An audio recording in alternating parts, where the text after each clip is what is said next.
नमस्कार दोस्तों, मैं हूं सनी और स्वागत है आपका साइंस माइंडसेट में। आज पढ़ाई की बात शुरू करने से पहले मैं आपसे एक सवाल पूछना चाहती हूं। कल से पढ़ूंगा। ये सिर्फ 3 शब्द नहीं है, ये एक जाल है। एक ऐसा जाल जो हर साल लाखों स्टूडेंट्स के सपनों को धुंधला कर देता है। आज तुम्हारे पास वक्त की दौलत है, इसलिए तुम्हें इसकी कीमत समझ नहीं आ रही। पर याद रखना, घड़ी की हर एक टिक टिक तुमसे तुम्हारा एक मौका छीन रही है। जब तुम सोचते हो कल से, तो तुम असलियत में अपनी कामयाबी को धक्का दे रहे होते हो। और वही कल एक दिन तुम्हें एक एवरेज भीड़ का हिस्सा बना देता है। सोचिए उस दिन के बारे में, जब रिजल्ट सामने होगा, किताब सामने होगी, पर सुधारने का समय खत्म हो चुका होगा। तब दिमाग में सिर्फ एक पछतावा बचेगा, काश मैंने उस दिन सुन लिया होता। आज मौका है, या तो इस आलस को हरा दो या फिर हारने के लिए तैयार हो जाओ। तो दोस्तों, अगर आपके अंदर अपने पेरेंट्स के सपनों को पूरा करने की थोड़ी सी भी आग बची है, तो आज इस कल वाले बहाने को हमेशा के लिए खत्म करते हैं। आज हम शुरू कर रहे हैं क्लास 10th केमिस्ट्री का सबसे पावरफुल चैप्टर, धातु एवं अधातु, मेटल्स एंड नॉन मेटल्स। इस क्लास में कोई रट्टा नहीं लगेगा। हम हर एक कॉन्सेप्ट को इतनी गहराई और सादगी से समझेंगे कि एग्जाम में सवाल कहीं से भी आए, आपका पेन नहीं रुकेगा। तो उठाइए अपनी नोटबुक और चलिए शुरू करते हैं। तो विज्ञान की इस दुनिया में कदम रखते हुए सबसे पहली और बुनियादी बात ये समझना है कि हमारे चारों ओर की हर एक चीज मतलब किन मूल कणों से बनी है। हाँ, क्योंकि अगर हम उपलब्ध जानकारी को देखें तो अब तक 111 से भी अधिक तत्व यानी एलिमेंट्स ज्ञात हो चुके हैं। बिल्कुल, 111 से भी ज्यादा। अरे वाह! मतलब हमारी पूरी दुनिया, जो कुछ भी हम देखते या छूते हैं, वो सब इन्हीं तत्वों से मिलकर बनी है। पर उन इतने सारे तत्वों को एक साथ समझना तो बहुत मुश्किल हो जाता होगा ना? हाँ, इसीलिए तो इन्हें आसान तरीके से समझने के लिए इनका वर्गीकरण किया गया है, मतलब इन्हें बांटा गया है। अच्छा, तो ये बंटवारा कैसे होता है? देखो, इन कुल तत्वों में से लगभग 2/3 हिस्सा जो है वो धातुओं का है, और जो शेष बचे हैं वो अधातुएं हैं। 2/3 हिस्सा? बाप रे! ये अनुपात ही बता देता है कि विज्ञान और प्रकृति में धातुओं का साम्राज्य कितना विशाल है। एकदम सही कहा। और अगर ये साम्राज्य इतना बड़ा है, तो आवर्त सारणी मतलब पीरियोडिक टेबल में इन्हें अलग कैसे किया जाता है, ये समझना भी जरूरी है। हाँ, मैंने देखा है कि पीरियोडिक टेबल में एक टेढ़ी-मेढ़ी रेखा होती है, जिसे जिगजैग लाइन कहते हैं। हाँ हाँ, बिल्कुल वही लाइन।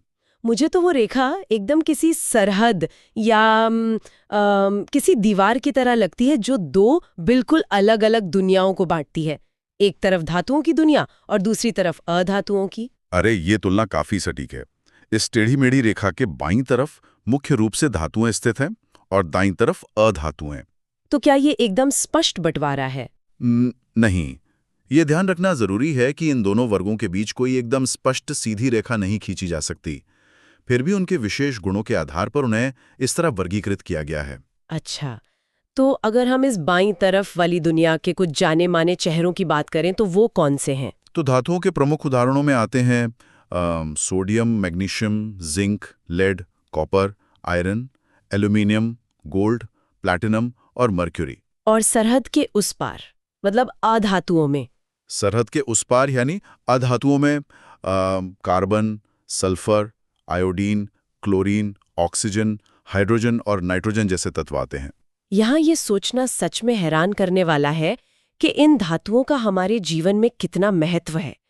मतलब अगर सिर्फ दैनिक उपयोग को ही देख लें, तो हमारे घरों के बर्तन, मकान, बड़े-बड़े पुल, यहाँ तक कि बांध बनाने में भी इनका उपयोग होता है। बिल्कुल, और इनके लिए मुख्य रूप से एल्यूमिनियम, कॉपर, पीतल और स्टेनलेस स्टील जैसी धातुओं का भारी मात्रा में इस्तेमाल होता है, बहुत ज्यादा।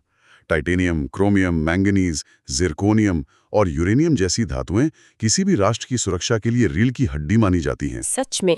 इनका उपयोग कहाँ होता है? इनका सीधा उपयोग सैनिक उपकरणों को बनाने, अंतरिक्ष विज्ञान के मिशनों और देश की आर्थिक क्षमता के विकास में होता है। तो बाहर से इन धातुओं की ये ताकत और इनका ये विशाल महत्व तो साफ दिखता है, लेकिन अब ये जानना दिलचस्प होगा कि अंदर क्या चल रहा है। अंदर से तुम्हारा मतलब परमाणु के स्तर पर? हाँ, आखिर परमाणु के स्तर पर कौन सी चीज एक धातु को धातु बनाती है? इसके लिए हमें इलेक्ट्रॉनिक विन्यास यानी इलेक्ट्रॉनिक कॉन्फ़िगरेशन को समझना होगा। साधारणतः धातुओं के परमाणु की जो सबसे बाहरी कक्षा होती है ना, जिसे आउटर शेल कहते हैं, उसमें केवल 1, 2 या 3 इलेक्ट्रॉन होते हैं। एक मिनट। अगर बाहरी कक्षा में 1 या 2 इलेक्ट्रॉन होना धातु की पहचान है, तो फिर हाइड्रोजन और हीलियम का क्या? तुम्हारा इशारा किस तरफ है? मतलब हाइड्रोजन की बाहरी कक्षा में तो 1 ही इलेक्ट्रॉन होता है और हीलियम में 2 होते हैं। तो क्या ये भी धातु हैं? अरे नहीं, यहीं पर विज्ञान का एक बहुत महत्वपूर्ण अपवाद सामने आता है। हाइड्रोजन और हीलियम के बाहरी शेल में 1 और 2 इलेक्ट्रॉन होने के बावजूद ये दोनों धातु नहीं हैं, बल्कि अधातु हैं। ये एक बहुत बड़ा एक्सेप्शन है। अच्छा, तो नियम के साथ अपवाद भी जुड़े हैं। पर अगर हम डेटा टेबल को देखें तो ये नियम बाकी जगह बिल्कुल सही बैठता है। हाँ, जैसे उदाहरण के लिए जैसे सोडियम का इलेक्ट्रॉनिक विन्यास 281 है, मैग्नीशियम का विन्यास 282 है और एल्यूमिनियम का 283 है। इन सब के अंत में 1, 2 या 3 आ रहा है। बिल्कुल, लेकिन क्या पता है कि ये 1, 2 या 3 इलेक्ट्रॉन आखिर करते क्या हैं? क्या करते हैं? यहीं से धातुओं का सबसे खास गुण पैदा होता है, जिसे विद्युत धनात्मक गुण या इलेक्ट्रोपॉजिटिव कैरेक्टर कहते हैं। इलेक्ट्रोपॉजिटिव कैरेक्टर मतलब धातुएं विद्युत धनात्मक होती हैं। इसका अर्थ है कि उनके परमाणु अपनी बाहरी कक्षा के इन 1, 2 या 3 इलेक्ट्रॉनों को आसानी से त्याग देते हैं और इलेक्ट्रॉन त्याग कर वे धनायन यानी कैटायन में बदल जाते हैं। अरे, ये तो बिल्कुल वैसा हो गया जैसे कोई व्यक्ति अपने कंधे पर रखा हुआ अतिरिक्त बोझ या सूटकेस फेंक दे ताकि वो हल्का और स्थायी महसूस कर सके। हाँ, ये बहुत ही सटीक उदाहरण है।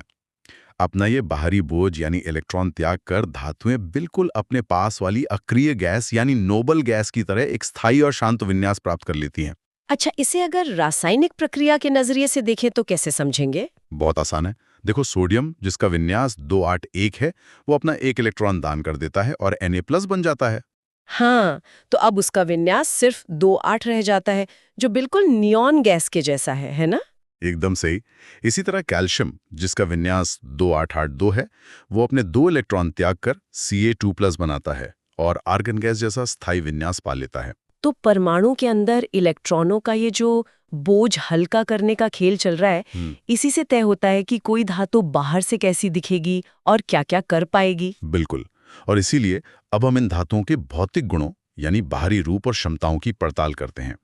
इसमें सबसे पहला गुण है आघात वर्धनीयता, जिसे मैलिएबिलिटी कहते हैं। आघात वर्धनीयता मतलब हथौड़े से पीटने वाला गुण। हाँ, आघात वर्धनीयता का मतलब है कि धातुओं को हथौड़े से पीट कर उनकी बहुत ही पतली चादरें बनाई जा सकती हैं। पर सारी धातुएं एक जैसी तो नहीं पिटती होंगी ना? नहीं, सोना और सिल्वर इस मामले में सबसे आगे हैं। ये सर्वाधिक आघात वर्धनीय होते हैं। दैनिक जीवन में इसका सबसे आम उदाहरण तो सिल्वर के पत्थर का मिठाई पर सजावट के लिए उपयोग होना है। हाँ, और साथ ही एल्यूमिनियम के बारीक पत्थर का उपयोग खाने पीने की चीजों की पैकिंग में किया जाता है। सही बात है, लेकिन इसके बाद जो अगला गुण है ना, तन्यता या डक्टिलिटी, वो सच में दिमाग हिला देने वाला है। हाँ, तन्यता का अर्थ है धातुओं को खींचकर उनके बहुत पतले तार बनाना। और इसमें भी सोना और सिल्वर सबसे तन्य धातुएं हैं, है ना? बिल्कुल, जबकि कॉपर का उपयोग मुख्य रूप से बिजली के तार बनाने में होता है। और इसमें जो सबसे हैरान करने वाला आंकड़ा है वो ये है कि सिर्फ 1 ग्राम सोने से, जो कि एक बहुत ही छोटी सी बूंद के बराबर होता है, लगभग 2 किलोमीटर लंबा तार खींचा जा सकता है। सोचो जरा, 2 किलोमीटर। हाँ, और सिर्फ 100 मिलीग्राम सिल्वर से 200 मीटर लंबा तार बन सकता है। ये सच में अविश्वसनीय है। धातुओं की अद्भुत भौतिक संरचना का ही नतीजा है। अच्छा, अब अगर हम इनके द्रवणांक एवं क्वथनांक यानी मेल्टिंग और बॉइलिंग पॉइंट्स की बात करें, तो सामान्यतः धातुओं को पिघलाना या उबालना बहुत मुश्किल होता है। मतलब इनके द्रवणांक और क्वथनांक बहुत उच्च होते हैं। हाँ, लेकिन विज्ञान है तो अपवाद भी होंगे। सोडियम और पोटाशियम के द्रवणांक बहुत निम्न होते हैं और ये कम तापमान पर ही पिघलने लगते हैं। और मैंने सुना है गैलियम और सीजियम भी अपवाद है। अरे हाँ, गैलियम और सीजियम तो ऐसे अपवाद हैं जिनके द्रवणांक इतने निम्न होते हैं कि अगर उन्हें सिर्फ अपनी हथेली पर रख लिया जाए तो वे शरीर की गर्मी से ही पिघलने लगते हैं। बाप रे, तो एक तरफ ऐसे धातु हैं जो हाथ पर पिघल जाते हैं और दूसरी तरफ आयरन है। हाँ, तापमान सारणी के आंकड़ों पर नजर डालें तो जिंक का द्रवणांक 419 डिग्री सेल्सियस और क्वथनांक 907 डिग्री सेल्सियस है। और लोहा देखो, लोहे का द्रवणांक 1535 डिग्री सेल्सियस है। मतलब इसे पिघलाने के लिए भयंकर गर्मी चाहिए, और इसका क्वथनांक तो 2750 डिग्री सेल्सियस है। बिल्कुल। और कॉपर को देखें तो उसका द्रवणांक 1083 डिग्री और क्वथनांक 2567 डिग्री है। सिल्वर का द्रवणांक 962 डिग्री और क्वथनांक 2212 डिग्री सेल्सियस है। और अब अपवाद वाले धातुओं का तापमान देखिए, अंतर बिल्कुल साफ है।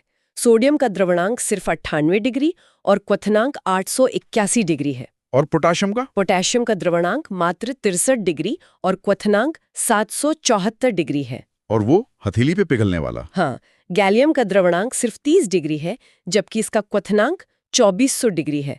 और सीजियम का द्रवणांक सबसे कम, सिर्फ 28 डिग्री और क्वथनांक 680 डिग्री सेल्सियस है। तो ये तापमान के आंकड़े साबित करते हैं कि धातुएं कितनी विविध हो सकती हैं। अब बात करते हैं एक और बड़े गुण की, ऊष्मीय और विद्युत चालकता। मतलब हीट और इलेक्ट्रिसिटी कंडक्ट करना। हाँ, सभी धातुएं ऊष्मा की सुचालक होती हैं। इनमें सिल्वर ऊष्मा और विद्युत की सबसे बेहतरीन सुचालक है, जबकि लेड यानी सीसा सबसे कम सुचालक है। और इसीलिए हमारे रसोई घरों में जिंक, कॉपर और एल्यूमिनियम के बने बर्तनों का उपयोग किया जाता है, ताकि खाना जल्दी और आसानी से पक सके, है ना? बिल्कुल। इसे एक बहुत ही सरल प्रयोगशाला कार्यकलाप से सिद्ध किया जा सकता है। वो मोम और पिन वाला प्रयोग। हाँ, अगर एक लोहे की छड़ को स्टैंड में कस दें और उस पर मोम की मदद से कुछ पिन चिपका दें, जब छड़ के एक खाली सिरे को बर्नर से गर्म करते हैं तो धीरे धीरे मोम पिघलने लगता है और पिन नीचे गिरने लगते हैं। अच्छा, तो ये प्रयोग साफ दिखाता है कि ऊष्मा एक सिरे से दूसरे सिरे तक यात्रा कर रही है। और अगर ऊष्मा यात्रा कर सकती है तो बिजली भी कर सकती है। धातुओं के परमाणुओं में मुक्त इलेक्ट्रॉन्स यानी फ्री इलेक्ट्रॉन्स मौजूद होते हैं। और इन्हीं मुक्त इलेक्ट्रॉनों के कारण धातुएं विद्युत की सुचालक होती हैं। एकदम सही। इनकी सुचालकता का एक निश्चित क्रम है। सबसे तेज सिल्वर, उसके बाद कॉपर, फिर एल्यूमिनियम और फिर टंगस्टन। आयरन और मरकरी विद्युत प्रवाह में थोड़े अधिक बाधक होते हैं। और चूंकि ये धातुएं बिजली की इतनी अच्छी सुचालक हैं, इसीलिए सुरक्षा के लिए हमारे घरों के तारों के ऊपर रबड़ जैसा एक पदार्थ या पीवीसी यानी पॉलीविनाइल क्लोराइड की परत चढ़ाई जाती है, ताकि किसी को करंट का झटका न लगे। हाँ, पर क्या पता यहाँ भी कोई अपवाद है? अपवाद? कौन सा? ग्रेफाइट एक अधातु है, लेकिन फिर भी वो विद्युत का सुचालक है। इसे आसानी से घर पर देखा जा सकता है। अगर बैटरी के परिपथ में पेंसिल की लेड का इस्तेमाल किया जाए तो परिपथ पूरा हो जाता है और करंट बहने लगता है। अरे वाह! अच्छा, अब अगर बाहरी रूप रंग की बात करें तो चमक, कठोरता और ध्वनि भी बहुत अहम है। हाँ, धातुओं की सतह पर एक खास चमक होती है जिसे धातुई चमक कहते हैं। जैसे एल्यूमिनियम और मैग्नीशियम सफेद दिखते हैं, सोना पीला और तांबा लाल दिखाई देता है। और यहाँ भी अपवाद ये है कि ग्रेफाइट और आयोडीन अधातु होने के बावजूद चमकीले होते हैं। और कठोरता? कठोरता की बात करें तो सभी धातुएं कठोर होती हैं, जैसे लोहा और कॉपर अति कठोर हैं। लेकिन फिर से सोडियम और पोटेशियम इसके अपवाद हैं। अरे हाँ, ये इतने मुलायम होते हैं कि इन्हें आसानी से चाकू से काटा जा सकता है। हाँ, जरा सोचिए, एक धातु जिसे मक्खन की तरह चाकू से काट सकते हैं। सच में अजीब है। और अगर ध्वनि की बात करें तो हथौड़े से पीटने पर इनमें से एक विशेष प्रकार की आवाज आती है, जिसे धात्विक ध्वनि या सोनोरस गुण कहते हैं, है ना? बिल्कुल। और अंत में भौतिक अवस्था और घनत्व की बात करते हैं। कमरे के ताप पर धातुएं सामान्यतः ठोस यानी सॉलिड होती हैं। यहाँ अपवाद सिर्फ मर्क्यूरी या पारा है, जो सामान्य ताप पर भी द्रव रूप में पाया जाता है। हाँ, और घनत्व की बात करें तो लगभग सभी धातुओं के घनत्व उच्च होते हैं। लेकिन कुछ हल्की धातुएं भी तो हैं? हाँ बिल्कुल। सोडियम का घनत्व 0.97 है, पोटेशियम का 0.86, मैग्नीशियम का 1.74 और एल्यूमिनियम का 2.7 है। ये काफी हल्की हैं। और घनत्व सारणी के बाकी आंकड़े भी इस तुलना को स्पष्ट करते हैं। जैसे जिंक का घनत्व 7.1 है, आयरन का 7.9 है, कॉपर का घनत्व 8.9 है, सिल्वर का 10.5 है और सबसे भारी है गोल्ड, जिसका घनत्व 19.3 ग्राम प्रति क्यूबिक सेंटीमीटर है। तो भौतिक गुणों को इतनी गहराई से समझने के बाद अब हम रासायनिक गुणों की तरफ बढ़ते हैं। मतलब जब ये धातुएं हवा यानी ऑक्सीजन और पानी के संपर्क में आती हैं, तो कैसा घमासान युद्ध देखने को मिलता है। तो चलिए इस घमासान युद्ध के पहले राउंड की बात करते हैं, धातु बनाम ऑक्सीजन। सभी धातुएं ऑक्सीजन के साथ संयोग करके धातु ऑक्साइड बनाती हैं। ये उनके धनायन बनाने की प्रवृत्ति के कारण होता है ना? हाँ बिल्कुल। जैसे जब सोडियम के 4 परमाणु ऑक्सीजन गैस से मिलते हैं तो वे सोडियम मोनोऑक्साइड बनाते हैं। समीकरण में इसे 4Na + O2 से 2Na2O लिखा जाता है। और मैग्नीशियम का क्या? इसी तरह मैग्नीशियम ऑक्सीजन से मिलकर मैग्नीशियम ऑक्साइड बनाता है, यानी 2Mg + O2 से 2MgO बनता है। इन ऑक्साइड्स का स्वभाव कैसा होता है? इनकी प्रकृति भस्मिक यानी बेसिक होती है। इनमें से कुछ जल में घुलकर क्षार बनाते हैं। अच्छा, कैसे? उदाहरण के लिए जब ठोस Na2O जल से मिलता है तो ये एक्वस 2NaOH बनाता है। K2O जल के साथ मिलकर 2KOH बनाता है और CaO जल के साथ मिलकर CaOH होल ट्वाइस बनाता है। लेकिन मैंने सुना है कि कुछ ऑक्साइड्स दोनों तरफ का खेल खेलते हैं। हाँ, सही पहचाना। उन्हें उभयधर्मी ऑक्साइड्स या एम्फोटेरिक ऑक्साइड्स कहते हैं। जैसे कि Al2O3, ZNO, PbO, BaO जैसे ऑक्साइड्स में अम्लीय और भस्मिक दोनों प्रकार के गुण छिपे होते हैं। पर यह साबित कैसे होता है? देखो, जब हम जिंक ऑक्साइड यानी ZNO की प्रतिक्रिया हाइड्रोक्लोरिक अम्ल के साथ कराते हैं तो वह अम्लीय गुण दिखाता है। ZNO और 2 HCl मिलकर ZnCl2 और H2O बनाते हैं। और भस्मिक गुण कैसे दिखता है? जब इसी जिंक ऑक्साइड को सोडियम हाइड्रोक्साइड विलयन के साथ गर्म किया जाता है तो एक विशेष अभिक्रिया होती है।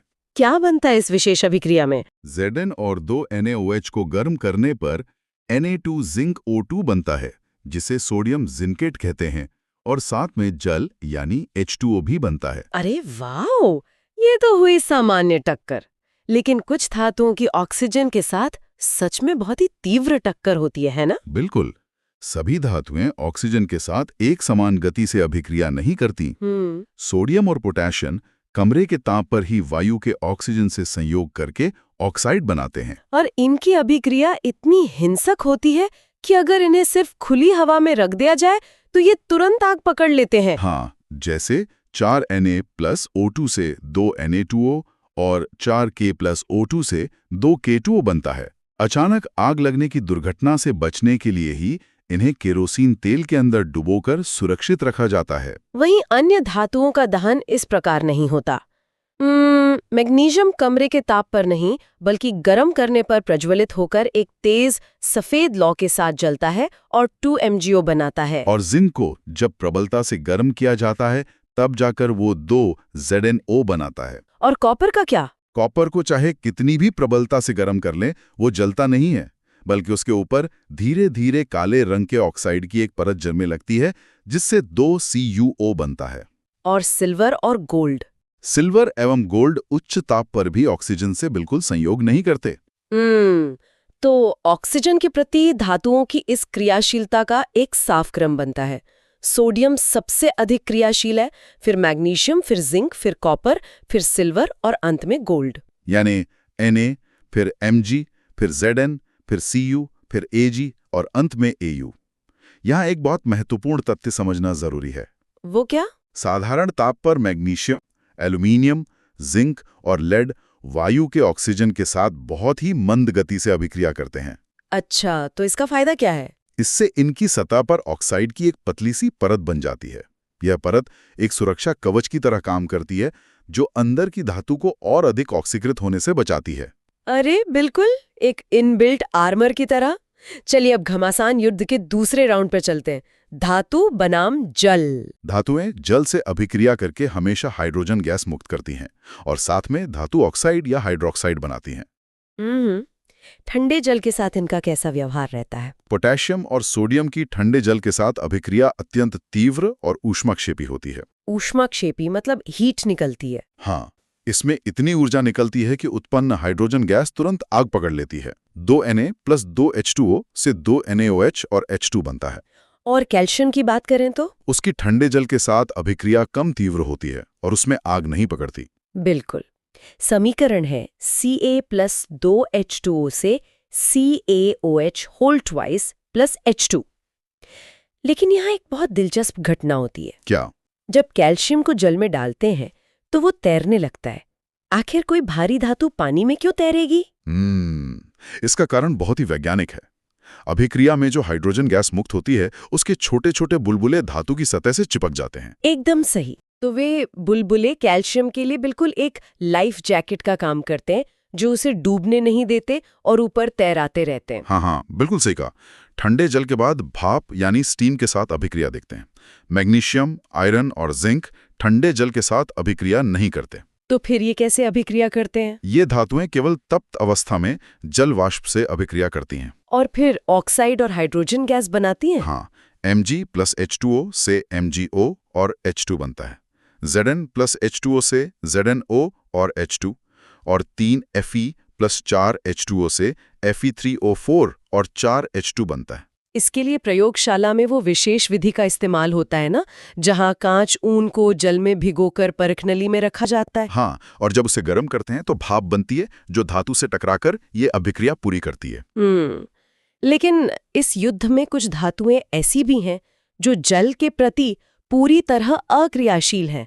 मतलब वे पानी को घास ही नहीं डालती। सही कहा।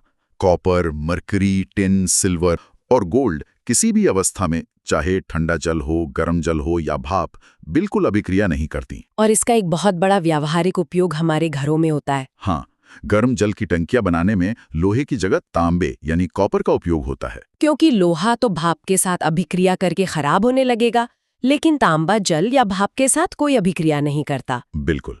तो जल के प्रति क्रियाशीलता का ये क्रम है Na, फिर Mg, फिर Zn, फिर Fe और फिर Cu। पानी से निपटने के बाद अब बारी आती है अत्यधिक खतरनाक रसायनों यानी अम्लों की। ये धातुओं की असली ताकत को परखने का अंतिम चरण है। अम्लों के साथ अभिक्रिया का सामान्य नियम ये है कि धातुएं अम्लों से अभिक्रिया करके H2 गैस मुक्त करती हैं। और अभिक्रिया का वेग किस पर निर्भर करता है? वो इस बात पर निर्भर करता है कि धातु कितनी विद्युत धनात्मक है। अधिक विद्युत धनात्मक धातु ज्यादा तेजी से अभिक्रिया करती है। सोडियम अत्यंत तीव्र अभिक्रिया करता है। 2 Na + 2 HCl मिलकर 2 NaCl और H2 बनाते हैं। इसे प्रयोगशाला में बुलबुलों का परीक्षण करके आसानी से समझा जाता है ना? हाँ, जब Mg, Al, Zn, Fe और Cu को रेक पत्र से अच्छे से साफ करके 10 ml तनु HCl में डाला जाता है, तो सबसे तेज बुलबुले मैग्नीशियम वाली परखनाली में निकलते दिखाई देते हैं। और मैग्नीशियम के बाद? मैग्नीशियम के बाद एल्यूमिनियम, फिर जिंक और फिर आयरन का स्थान आता है। लेकिन कॉपर तनु HCl के साथ कोई अभिक्रिया नहीं करता। तो अम्लों के प्रतिक्रियाशीलता का ये क्रम सिद्ध होता है। Mg सबसे ज्यादा, फिर Al, फिर Zn और फिर Cu। लेकिन क्या अम्लों के इस नियम में भी कोई अपवाद है? एक बहुत ही बड़ा अपवाद है, नाइट्रिक अम्ल यानी HNO3। जब धातुएं नाइट्रिक अम्ल के साथ अभिक्रिया करती हैं तो सामान्य नियम टूट जाता है और H2 गैस मुक्त नहीं होती। ऐसा क्यों? हाइड्रोजन गैस कहाँ गायब हो जाती है? गायब नहीं होती। दरअसल HNO3 एक प्रबल ऑक्सीकारक एजेंट है। ये उत्पन्न होने वाली H2 को तुरंत ऑक्सीकृत करके जल यानी H2O में बदल देता है। अच्छा, और खुद का क्या होता है? और खुद अपचयित होकर नाइट्रोजन के किसी ऑक्साइड जैसे N2O, NO या NO2 में बदल जाता है। तो ये H2 को निकलने ही नहीं देता। लेकिन क्या इस अपवाद का भी कोई अपवाद है? विज्ञान में हमेशा कुछ न कुछ खास होता है। केवल मैग्नीशियम और मैंगनीज ऐसे हैं जो बहुत तनु यानी वेरी डाइल्यूट HNO3 से अभिक्रिया करके H2 गैस दे पाते हैं। इसका समीकरण क्या होगा? Mg और 2 HNO3 मिलकर MgNO3 होल ट्वाइस और H2 बनाते हैं। Mn और 2 HNO3 मिलकर MnNO3 होल ट्वाइस और H2 बनाते हैं। अम्लों की बात हो और अम्लराज की बात ना हो, ऐसा तो हो ही नहीं सकता। अभी हमने देखा कि सोना और प्लैटिनम तो किसी से अभिक्रिया नहीं करते, लेकिन अम्लराज, जिसे एक्वा रेजिया कहते हैं, उसमें ये घुल जाते हैं। ये इतना खतरनाक द्रव है क्या? हाँ, ये सांद्र HCl और सांद्र HNO3 का मिश्रण होता है और इसका अनुपात 3:1 होता है, यानी 3 भाग HCl और 1 भाग HNO3। और ये मिश्रण अति संक्षारक और सधूम होता है ना? बिल्कुल। लेकिन ये सोने जैसी जिद्दी धातु को कैसे गला देता है? इसकी रासायनिक प्रक्रिया बहुत विशिष्ट है। सबसे पहले 3 HCl और HNO3 आपस में मिलकर NOCl, 2 H2O और 2 Cl बनाते हैं। और ये जो 2 Cl बनता है, यही नवजात क्लोरीन है ना? हाँ, इसे नवजात क्लोरीन कहते हैं और यही असली ताकत है। अच्छा, तो ये नवजात क्लोरीन फिर क्या करता है? ये गोल्ड यानी Au के साथ मिलकर AuCl3 बनाता है, जिसे गोल्ड 3 क्लोराइड कहते हैं, और प्लैटिनम यानी Pt के साथ मिलकर PtCl4 बनाता है, जिसे प्लैटिनम 4 क्लोराइड कहते हैं। अरे वाह! इस तरह ये धातुएं घुलकर क्लोराइड में बदल जाती हैं। अब सबसे दिलचस्प हिस्से पर आते हैं, विस्थापन अभिक्रियाएं यानी डिस्प्लेसमेंट रिएक्शन। इसका नियम मुझे बिल्कुल एक कुश्ती के मैदान जैसा लगता है। हाँ, वो कैसे? नियम कहता है कि अधिक क्रियाशील धातु अपने से कम क्रियाशील धातु को उसके लवण विलयन से विस्थापित कर देती है। हाँ, बिल्कुल। ये बिल्कुल ऐसा है जैसे कोई ताकतवर पहलवान आए और किसी कमजोर को उसकी कुर्सी से धक्का मारकर खुद बैठ जाए। अरे, ये तुलना बहुत सटीक है। इसके उदाहरण से इसे समझना बहुत आसान है। जिंक को कॉपर सल्फेट यानी CuSO4 के विलयन में डालने पर जिंक अधिक ताकतवर होने के कारण कॉपर को हटा देता है। Zn प्लस CuSO4 से ZnSO4 और Cu बनता है ना? हाँ। इस धक्का मुक्की में विलयन का नीला रंग गायब हो जाता है और कॉपर की लाल परत नीचे जम जाती है, क्योंकि Zn कॉपर से ज्यादा ताकतवर है। और अगर लोहे को कॉपर सल्फेट में डालें तो वहां भी लोहा कॉपर को हटा देता है। Fe प्लस CuSO4 से FeSO4 और Cu बनता है। नीला रंग हल्का हरा होने लगता है और लाल अवशेक मिलता है, क्योंकि Fe कॉपर से ज्यादा ताकतवर है। और अगर कॉपर को सिल्वर के सामने खड़ा कर दें तो कॉपर को सिल्वर नाइट्रेट यानी AgNO3 में डालने पर कॉपर ताकतवर साबित होता है। Cu प्लस 2 AgNO3 से CuNO3 होल ट्वाइस और 2 Ag बनता है। तो रंगहीन विलयन कॉपर के कारण नीला हो जाता है और सिल्वर सतह पर बैठ जाता है, क्योंकि कॉपर सिल्वर से ज्यादा ताकतवर है। बिल्कुल। इन सभी कुश्तियों और अभिक्रियाओं के आधार पर अंत में धातुओं की एक श्रेणी तैयार की जाती है, जिसे क्रियाशीलता श्रेणी कहते हैं। इस श्रेणी की मुख्य विशेषताएं यह है कि इसमें पोटेशियम यानी K सबसे अधिक क्रियाशील है और सबसे ऊपर विराजमान है, जबकि गोल्ड यानी Au सबसे कम क्रियाशील है और सबसे नीचे है। हाँ, और इस श्रेणी में ऊपर से नीचे की तरफ आने पर धातुओं की क्रियाशीलता घटती जाती है। और जो धातुएं इस श्रेणी में हाइड्रोजन के ऊपर बैठी हैं, वे अधिक क्रियाशील हैं और अम्लों से H2 गैस को विस्थापित कर सकती हैं, है ना? एकदम सही। जैसे Mg और H2SO4 मिलकर MgSO4 और H2 बनाते हैं, और Zn और H2SO4 मिलकर ZnSO4 और H2 बनाते हैं। इसे फ्लो को कंटिन्यू रखते हुए अब हम आगे के पॉइंट समझते हैं। तो आज का जो हमारा शीर्षक है वो है धातु एवं अधातु संपूर्ण विश्लेषण। जी बिल्कुल। और अगर हम इस विषय को थोड़ा शांत और विश्लेषणात्मक तरीके से स्पष्ट करें तो हमारा मुख्य विषय है धातुओं की क्रियाशीलता, अधातुओं के गुण और रासायनिक अभिक्रियाएं। सही कहा। और मतलब इस चर्चा का जो मुख्य उद्देश्य है ना, वो यही है कि सभी महत्वपूर्ण भौतिक और रासायनिक गुणों का एक बहुत ही सरल और सटीक अध्ययन किया जाए। मैं पूरी तरह सहमत हूं, और इसी वजह से इस पूरी चर्चा का जो प्रारूप होगा वो एक चरण दर चरण वैज्ञानिक विश्लेषण होगा। तो खैर शुरुआत करते हैं एक नए बिंदु से, जो है धातुओं की क्रियाशीलता श्रेणी, मतलब रिएक्टिविटी सीरीज। जी, अगर मैं समझाऊं तो ये श्रेणी असल में एक घटता हुआ क्रम है, यानी जहां हम सबसे अधिक क्रियाशील से शुरू करके सबसे कम की ओर बढ़ते हैं। अरे वाह!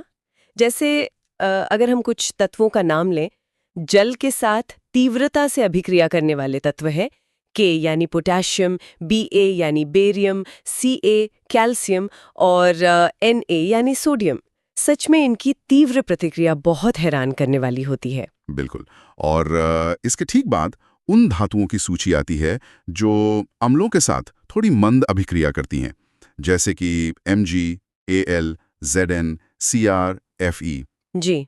और Cd, Co, Ni, Sn और Pb। और संदर्भ के लिए मैं बीच में हाइड्रोजन यानी H का उल्लेख करना चाहूंगी, जो इस श्रेणी में एक बहुत ही महत्वपूर्ण मानक माना जाता है। एकदम सही। और अंत में हम उन धातुओं को गिना सकते हैं जो अम्लों के साथ बिल्कुल कोई अभिक्रिया नहीं करती, जैसे Cu यानी copper, Hg mercury, Ag silver, Pt platinum और Au यानी गोल्ड। ये सभी बहुत ही स्थिर प्रकृति की होती हैं। ये तो बहुत ही दिलचस्प है। तो इसी उत्सुकता के साथ अब हम विस्थापन का नियम इसकी ओर बढ़ते हैं। जी, तो अब हम सभी का ध्यान केंद्रित करते हुए विस्थापन के इस सिद्धांत को समझते हैं। मैं इस नियम को स्पष्ट शब्दों में पढ़ती हूँ। नियम ये है, अधिक क्रियाशील धातु अपने से कम क्रियाशील धातु को उसके लवण के विलयन से विस्थापित कर देती है। बिल्कुल। और इस सिद्धांत को पुष्ट करने के लिए हम एक समीकरण देख सकते हैं, Fe + CuSO4, और इससे बनता है FeSO4 + Cu। मतलब इस समीकरण से निकलने वाला निष्कर्ष बहुत साफ है। ये सिद्ध करता है कि आयरन कॉपर से अधिक क्रियाशील है। जी हाँ। और अगर इसका एक वास्तविक दुनिया का प्रायोगिक उदाहरण दूं, तो लोहे के टुकड़े को कॉपर सल्फेट के विलयन में डालने पर तांबे का लाल अवक्षेप मिलता है, जो दृश्य रूप में इस नियम को साबित कर देता है। अरे वाह! तो अब विषय बदलते हुए मैं अधातु का परिचय इसकी घोषणा करती हूँ। जी बिल्कुल। तो सबसे बुनियादी सवाल उठता है, अधातु क्या है? उत्तर बहुत सीधा है। जिन तत्वों के भौतिक एवं रासायनिक गुण धातुओं से बिल्कुल अलग होते हैं, वे अधातु कहलाते हैं। और एक बहुत ही दिलचस्प तथ्य ये है कि अधातुओं की कुल संख्या सिर्फ 22 तत्व हैं। हाँ, और इन्हें वर्गीकृत करते हुए मैं बताना चाहूंगा कि ठोस अवस्था में 10 अधातुएं पाई जाती हैं। उदाहरण के लिए C, S, P और I। और आगे गैसीय अवस्था में 11 अधातुएं होती हैं, जैसे कि H, O, N और Cl। लेकिन सबसे रहस्यमयी बात यह है कि द्रव अवस्था में केवल एक अधातु पाई जाती है। तो श्रोताओं के सोचने के लिए मैं एक सवाल पढ़ती हूँ। सोचिए, वह एकमात्र कौन सी अधातु है जो कमरे के तापमान पर द्रव अवस्था में पाई जाती है? इसका उत्तर है ब्रोमीन। तो चलिए अगले भाग की ओर बढ़ते हुए अधातुओं के भौतिक गुण भाग 1 प्रस्तुत करते हैं। जी, पहले गुण की व्याख्या करते हैं। भौतिक अवस्था। सामान्य ताप पर प्राय ये ठोस और गैस होती हैं। हाँ, लेकिन तुरंत याद दिला दूं कि इसमें एक अपवाद है, ब्रोमीन, जो कि द्रव है। बिल्कुल। अब दूसरे गुण पर आते हैं, भंगुरता। अधातुएं प्राय भंगुर होती हैं। हथौड़े से पीटने पर ये चूर-चूर हो जाती हैं। मतलब इसका व्यवहारिक अर्थ ये हुआ कि इनसे चादरें और तार नहीं बनाए जा सकते, यानी आघात वर्धनीयता और तन्यता अनुपस्थित होती है। एकदम सही। और तीसरी गुण की चर्चा करें तो वो है चमक। इनमें कोई विशेष चमक नहीं होती। लेकिन यहाँ फिर से एक अपवाद सामने आता है। ग्रेफाइट एवं आयोडीन चमकीले होते हैं। जी हाँ, बिल्कुल। तो चर्चा को आगे बढ़ाते हुए अब अधातुओं के भौतिक गुण भाग 2 की घोषणा करते हैं। चौथा गुण जिसका हम विश्लेषण करेंगे वो है ऊष्मा एवं विद्युत चालकता। ये ऊष्मा एवं विद्युत की कुचालक होती हैं। पर यहाँ भी एक बड़े अपवाद की ओर इशारा करना जरूरी है कि ग्रेफाइट विद्युत का सुचालक होता है। सही कहा। अब पांचवें गुण की ओर बढ़ते हैं, द्रवणांक एवं क्वथनांक। ये प्राय निम्न होते हैं। फिर से ग्रेफाइट की अद्वितीय प्रकृति पर जोर देते हुए कहूंगी, अपवाद है ग्रेफाइट जिसका उच्च होता है। जी, और आंकड़ों के साथ बात को पुष्ट करने के लिए सारणी 3.4 का संदर्भ लेते हैं, जिसमें द्रवणांक और क्वथनांक डिग्री सेल्सियस में है। तो मैं पहला आंकड़ा पढ़ती हूँ।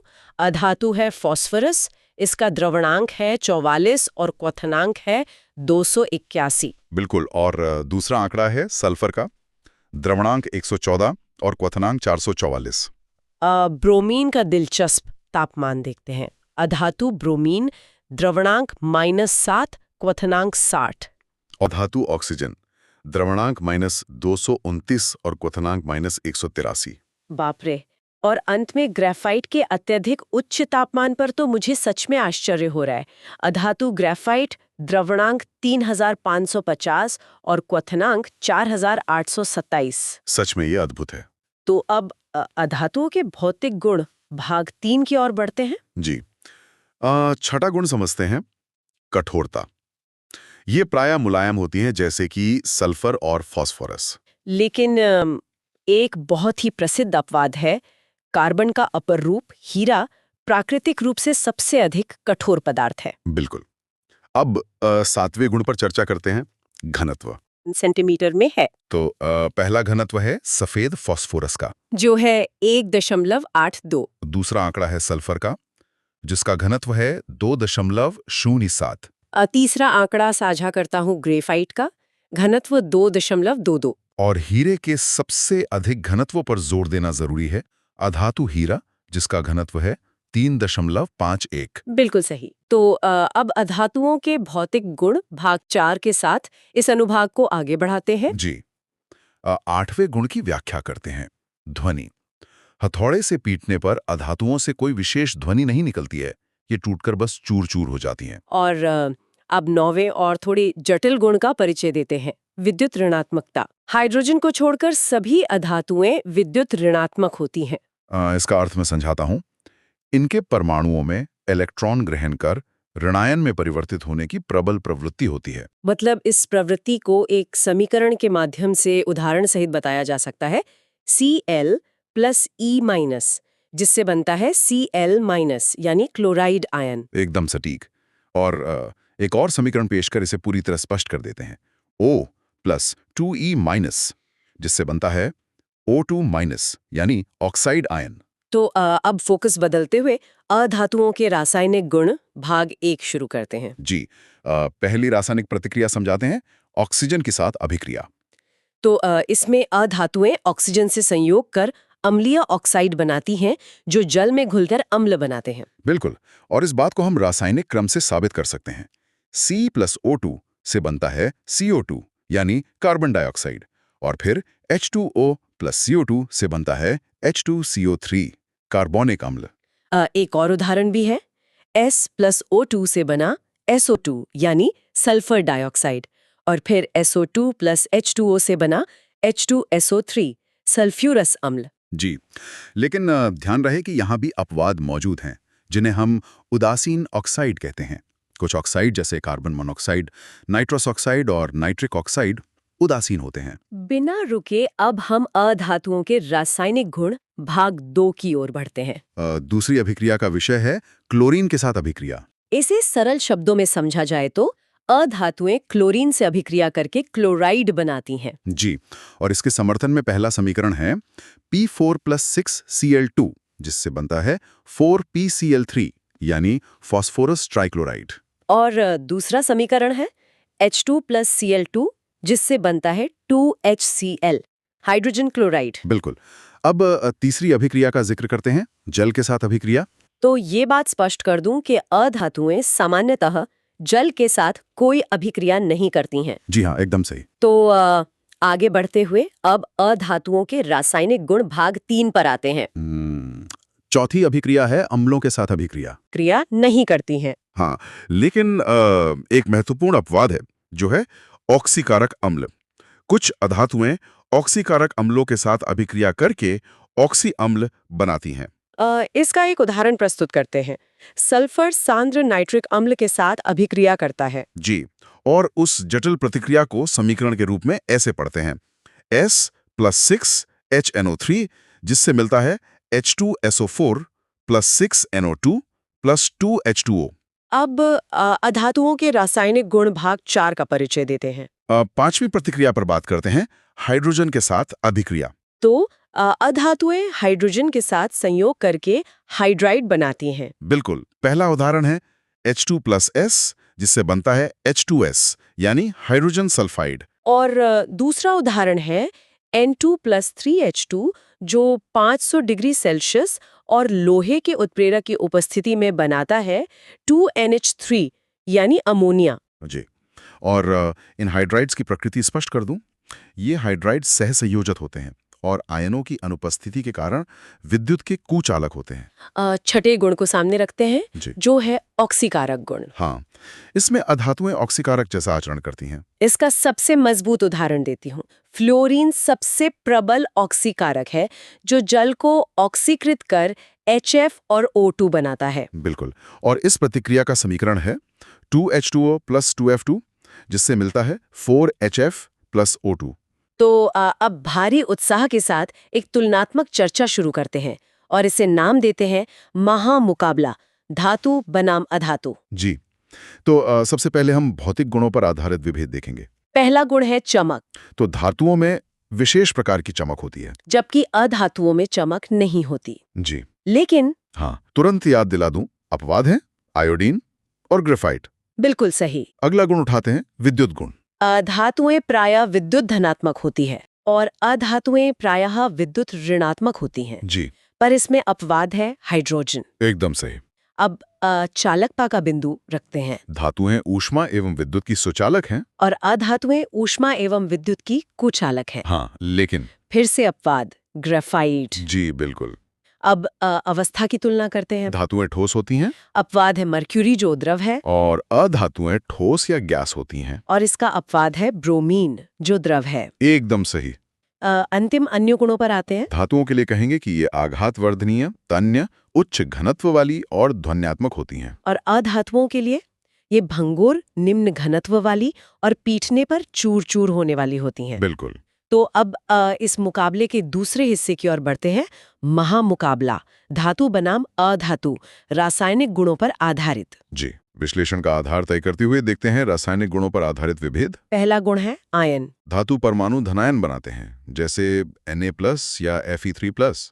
और अधातु परमाणु ऋणायन बनाते हैं, जैसे Cl- या S2-। बिल्कुल सही। अब ऑक्साइड की तुलना मांगती हूँ। धातु ऑक्साइड भस्मी होते हैं, क्षार बनाते हैं। जबकि अधातु ऑक्साइड अम्लीय होते हैं, अम्ल बनाते हैं। जी।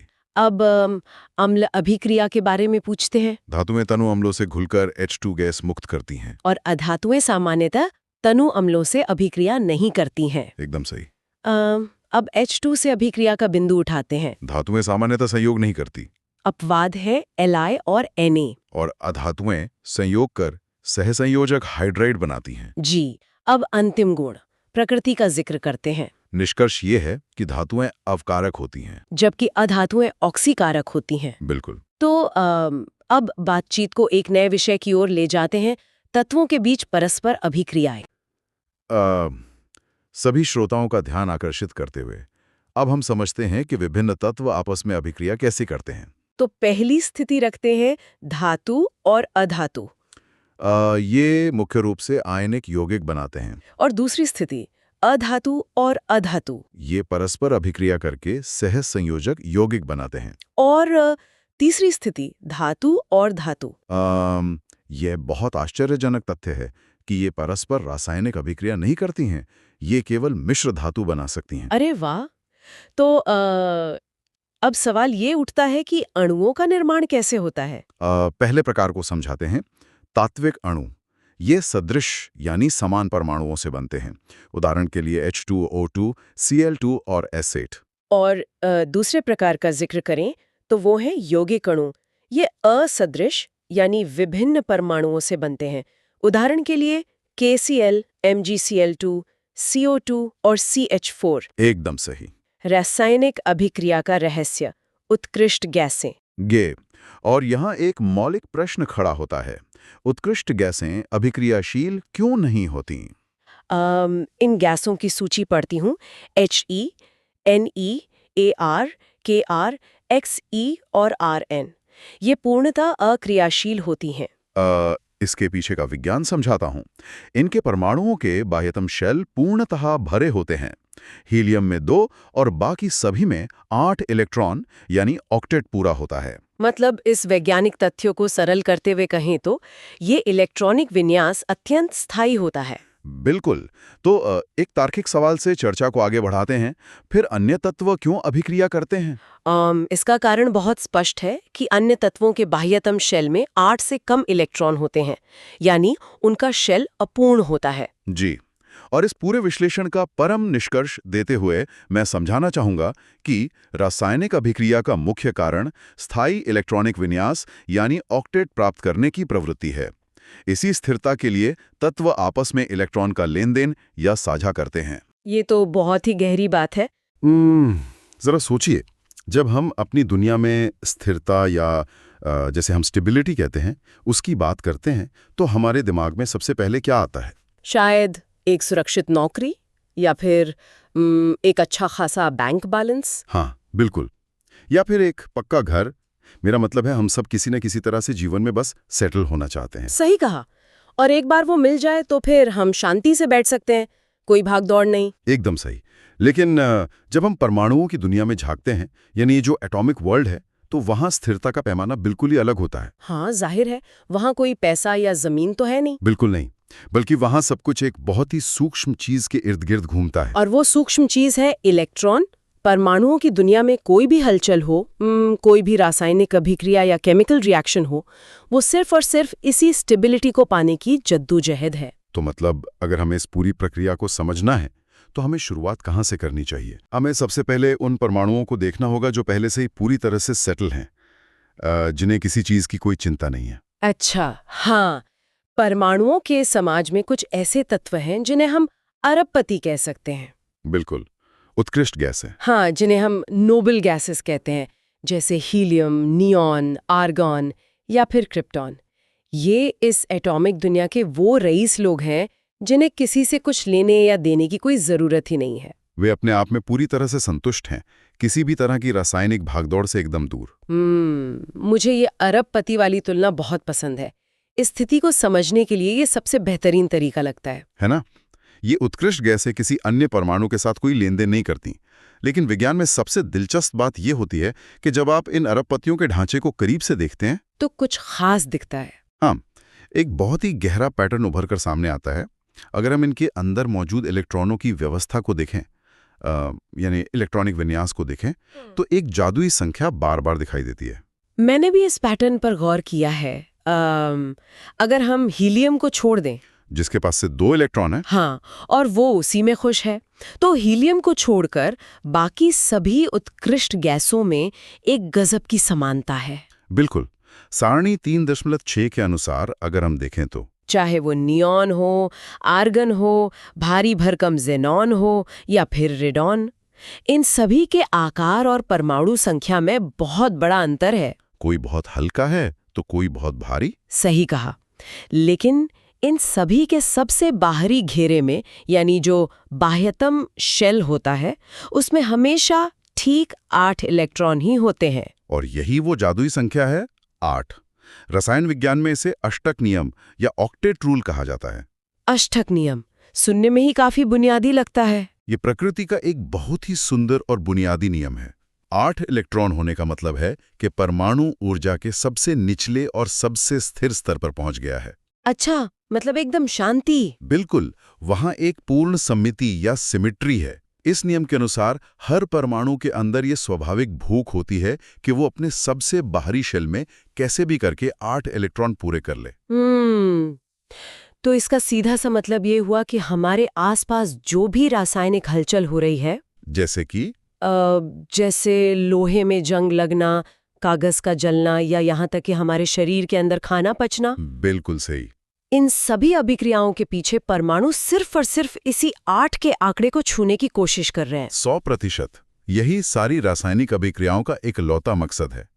परमाणु अपने अष्टक को पूरा करके उत्कृष्ट गैसों जैसी परम स्थिरता पाना चाहते हैं। और इसके लिए वो कुछ भी कर सकते हैं। हाँ, इसके लिए वे कुछ भी करने को तैयार रहते हैं। वे अपने इलेक्ट्रॉन किसी को दे सकते हैं, किसी से छीन सकते हैं या फिर आपस में साझेदारी भी कर सकते हैं। लेकिन यहाँ मेरे मन में एक सवाल आता है। बताइए। ये तो हुई एक अदृश्य दुनिया की बात। अगर हमें इस पूरी प्रक्रिया को समझना हो तो हम इसे विजुअलाइज कैसे कर सकते हैं? कागज पर कैसे देख सकते हैं? ये बहुत अच्छा सवाल है। मतलब इतने सारे इलेक्ट्रॉन्स हैं एक परमाणु में, तो हमें कैसे पता चलेगा कि कौन सा परमाणु अभिक्रिया या लेन देन के लिए तैयार है? इस चीज को कागज पर उकेरने और समझने के लिए रसायन विज्ञान में एक बहुत ही शानदार तरीका इजाद किया गया है। वो क्या है? इसे इलेक्ट्रॉन बिंदु संरचना या इलेक्ट्रॉन डॉट स्ट्रक्चर कहते हैं। इलेक्ट्रॉन बिंदु संरचना। हाँ, ये समझ लीजिए कि ये किसी भी परमाणु का सोशल मीडिया प्रोफाइल है जो बताता है कि वो दूसरों के साथ जुड़ने के लिए कितना उपलब्ध है। अरे वाह, ये तो बहुत दिलचस्प तरीका है इसे देखने का। इसका नियम बहुत ही सरल है। जब भी कोई रासायनिक बंधन बनता है तो परमाणु के सारे इलेक्ट्रॉन उसमें हिस्सा नहीं लेते। अच्छा, तो क्या अंदर वाले इलेक्ट्रॉन किसी तिजोरी में बंद रहते हैं? बिल्कुल, आप इसे एक तिजोरी ही कह सकते हैं। परमाणु के जो अंदरूनी शेल होते हैं वे सुरक्षित और बंद होते हैं। तो फिर बाहर कौन आता है? रासायनिक अभिक्रिया में केवल और केवल सबसे बाहरी शेल के इलेक्ट्रॉन ही भाग लेते हैं। इन्हें संयोजी इलेक्ट्रॉन्स या वैलेंस इलेक्ट्रॉन्स कहा जाता है। वैलेंस इलेक्ट्रॉन्स, समझ गए। और इलेक्ट्रॉन बिंदु संरचना में हम परमाणु के नाम के संकेत के चारों ओर सिर्फ इन्हीं बाहरी इलेक्ट्रॉनों को बिंदुओं या क्रॉस के रूप में दिखाते हैं। ये तो बहुत ही तार्किक है। मतलब हमें पूरी दुकान का सामान नहीं देखना है, सिर्फ शोकेस में क्या रखा है उस पर ध्यान देना है। एकदम सटीक उदाहरण है ये। तो अगर हम इसके कुछ उदाहरण देखें, जैसे सोडियम में 1 बिंदु दिखाया जाता है, मैग्नीशियम में 2। हाँ, और अगर हम कार्बन को देखें जिसके बाहरी शेल में 4 इलेक्ट्रॉन हैं, तो हम C के चारों ओर 4 बिंदु लगा देंगे। और नाइट्रोजन के बाहरी शेल में 5 हैं, तो N के चारों ओर 5 बिंदु। बिल्कुल। और ऑक्सीजन के पास 6 हैं, तो उसके चारों ओर 6 बिंदु। हाँ, और मैंने एक और चीज पर ध्यान दिया है, ये सिर्फ परमाणुओं तक सीमित नहीं है। आप आयनों और अणुओं की बात कर रही है? हाँ, परमाणु ही नहीं बल्कि आयन, जैसे क्लोराइड आयन जो Cl- है और ऑक्साइड आयन O2-। ये भी अपनी स्थिरता दिखाने के लिए यही बिंदु संरचना बनाते हैं। सही कहा।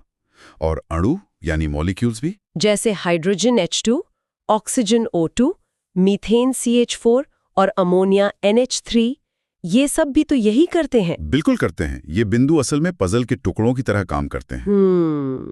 वो कैसे? जब 2 परमाणु एक दूसरे के करीब आते हैं तो वो देखते हैं कि क्या उनके बिंदु मिलकर 8 का आंकड़ा पूरा कर सकते हैं। तो अगर हम मीथेन गैस का ही उदाहरण लें, कार्बन के पास 4 बिंदु हैं, मतलब उसे 4 और चाहिए अपना अष्टक पूरा करने के लिए। सही। तो वो 4 हाइड्रोजन परमाणुओं को बुलाता है। हर हाइड्रोजन अपना एक बिंदु लेकर आता है, कार्बन बीच में बैठ जाता है और चारों तरफ से एक हाइड्रोजन के साथ इलेक्ट्रॉन साझा कर लेता है। हाँ, कार्बन के 8 पूरे हो गए और हाइड्रोजन के 2 पूरे हो गए, क्योंकि हाइड्रोजन हीलियम की तरह 2 में ही खुश हो जाता है। दोनों का फायदा। ये साझेदारी का एक बहुत ही बेहतरीन उदाहरण है। इसी तरह पानी या अमोनिया में भी परमाणु अपने बाहरी बिंदुओं को एक दूसरे के साथ इस तरह सेट करते हैं कि हर किसी का अष्टक पूरा हो जाए। लेकिन साझेदारी हर जगह काम तो नहीं आती ना? बिल्कुल नहीं। कई बार बात लेन देन तक पहुंच जाती है और यहीं से कहानी में एक नया मोड़ आता है। और यही बात मैं आगे बढ़ाना चाहती हूँ कि जिन तत्वों के पास 8 इलेक्ट्रॉन नहीं है और वो साझेदारी भी नहीं करना चाहते, वो क्या करते हैं? इसे समझने के लिए हमें सारणी 3.7 का हवाला देना होगा और धातुओं और अधातुओं के इलेक्ट्रॉनिक विन्यास का अंतर समझना होगा। धातुओं का शोकेस कैसा दिखता है?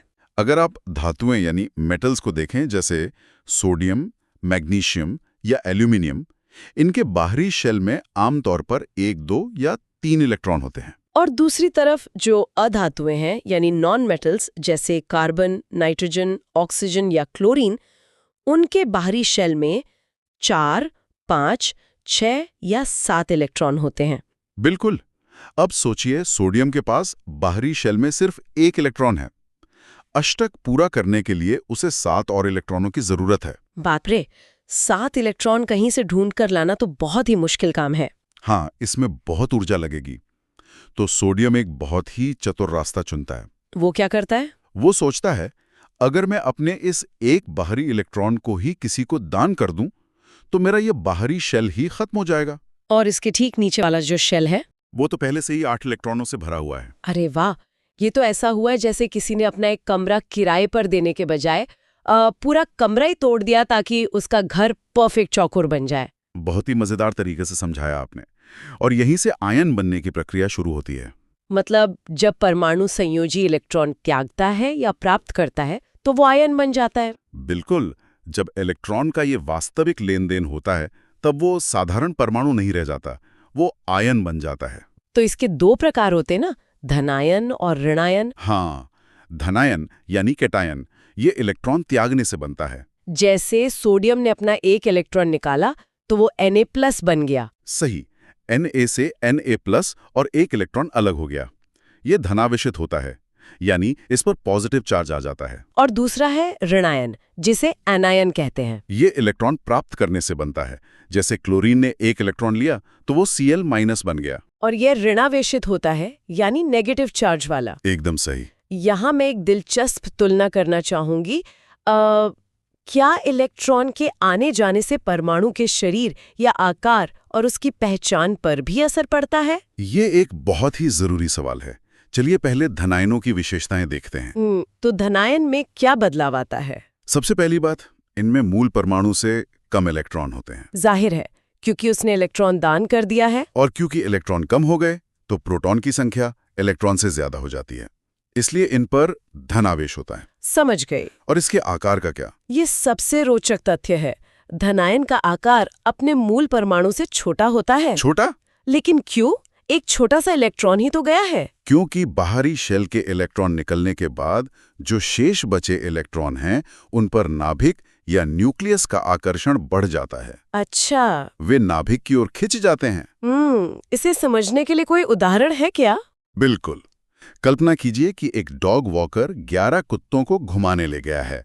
11 कुत्ते, ठीक है। यहाँ वॉकर नाभिक के प्रोटॉन हैं और 11 कुत्ते वो 11 इलेक्ट्रॉन हैं जो रस्सियों से बंधे हैं।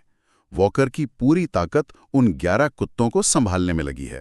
और फिर अचानक एक कुत्ता रस्सी छुड़ाकर भाग जाता है, यानी इलेक्ट्रॉन दान कर दिया गया। अरे वाह! तो अब वॉकर के पास ताकत तो उतनी ही है क्योंकि प्रोटॉन तो 11 ही है। बिल्कुल, लेकिन संभालने के लिए कुत्ते सिर्फ 10 बचे हैं, तो नाभिक बचे हुए इलेक्ट्रॉनों को बहुत ज्यादा जोर से अपनी तरफ खींच लेता है, जिससे आकार छोटा हो जाता है। बहुत बढ़िया। और इनका विन्यास निकटतम उत्कृष्ट गैस जैसा हो जाता है। जैसे पोटेशियम आयन जो K+ है, उसका विन्यास आर्गन जैसा 288 हो जाता है। और क्या सिर्फ धातुएं ही धनायन बनाती हैं? मुख्यतः धातुओं से ही बनते हैं, लेकिन अपवाद भी हैं। हाइड्रोजन H+ और अमोनियम NH4+ अपवाद हैं, क्योंकि ये अधातु होने के बावजूद धनायन बनाते हैं। ठीक है। और ऋणायन की क्या विशेषताएं हैं? ऋणायनों में मूल परमाणु से अधिक इलेक्ट्रॉन होते हैं, यानी इलेक्ट्रॉन प्रोटॉन से ज्यादा होते हैं, इसलिए ऋण आवेश होता है। तो क्या इसका आकार बड़ा हो जाता है? बिल्कुल, आकार में वृद्धि होती है। उसी डॉग वॉकर वाले उदाहरण की तरह। हाँ, अतिरिक्त इलेक्ट्रॉन आने से नाभिकीय आवेश कम हो जाता है। वॉकर के लिए इतने कुत्तों को संभालना मुश्किल हो जाता है और इलेक्ट्रॉन मेघ यानी इलेक्ट्रॉन क्लाउड बाहर की ओर फैल जाता है, जिससे आकार बड़ा हो जाता है। सही कहा। और इनके गुण अपने मूल परमाणु से बिल्कुल भिन्न होते हैं। लेकिन एक बात पर मैं यहाँ जोर देना चाहूंगी, चाहे धनायन हो या ऋणायन, परमाणु संख्या यानी प्रोटॉन्स की संख्या कभी नहीं बदलती।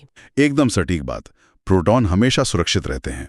मुझे लगता है कि इस परमाणु बनाम आयन के पूर्ण परिवर्तन को समझने के लिए कुछ वास्तविक जीवन के उदाहरण चाहिए। कैसे उदाहरण? मतलब कैसे एक छोटा सा इलेक्ट्रॉन किसी तत्व का पूरा व्यक्तित्व बदल सकता है। चलिए सोडियम का ही उदाहरण लेते हैं। सोडियम परमाणु अति क्रियाशील है। मतलब हवा या जल के साथ तुरंत अभिक्रिया करता है। हाँ, तुरंत। और इसके ये गुण इसके संयोजी इलेक्ट्रॉन के कारण ही हैं। लेकिन जब वो अपना इलेक्ट्रॉन निकाल फेंकता है तो वो सोडियम आयन यानी Na+ बन जाता है और वो पूरी तरह स्थायी है। अब वो हवा या जल से अभिक्रिया नहीं करता, एकदम शांत। और इसी तरह क्लोरीन के साथ भी होता है ना? बिल्कुल। क्लोरीन परमाणु अस्थिर और क्रियाशील है। ये तो एक जहरीली गैस होती है ना? हाँ, ये सोडियम के साथ तीव्रता से अभिक्रिया करके NaCl बनाता है, यानी नमक। सही। लेकिन जो क्लोराइड आयन है यानी Cl-, वो बिल्कुल अक्रियाशील है। तो जरा सोचिए, एक अति क्रियाशील धातु और एक जहरीली गैस मिलकर वो नमक बनाते हैं जिसे हम रोज खाते हैं। और ये सब सिर्फ अष्टक पूरा करने के लिए। कमाल है।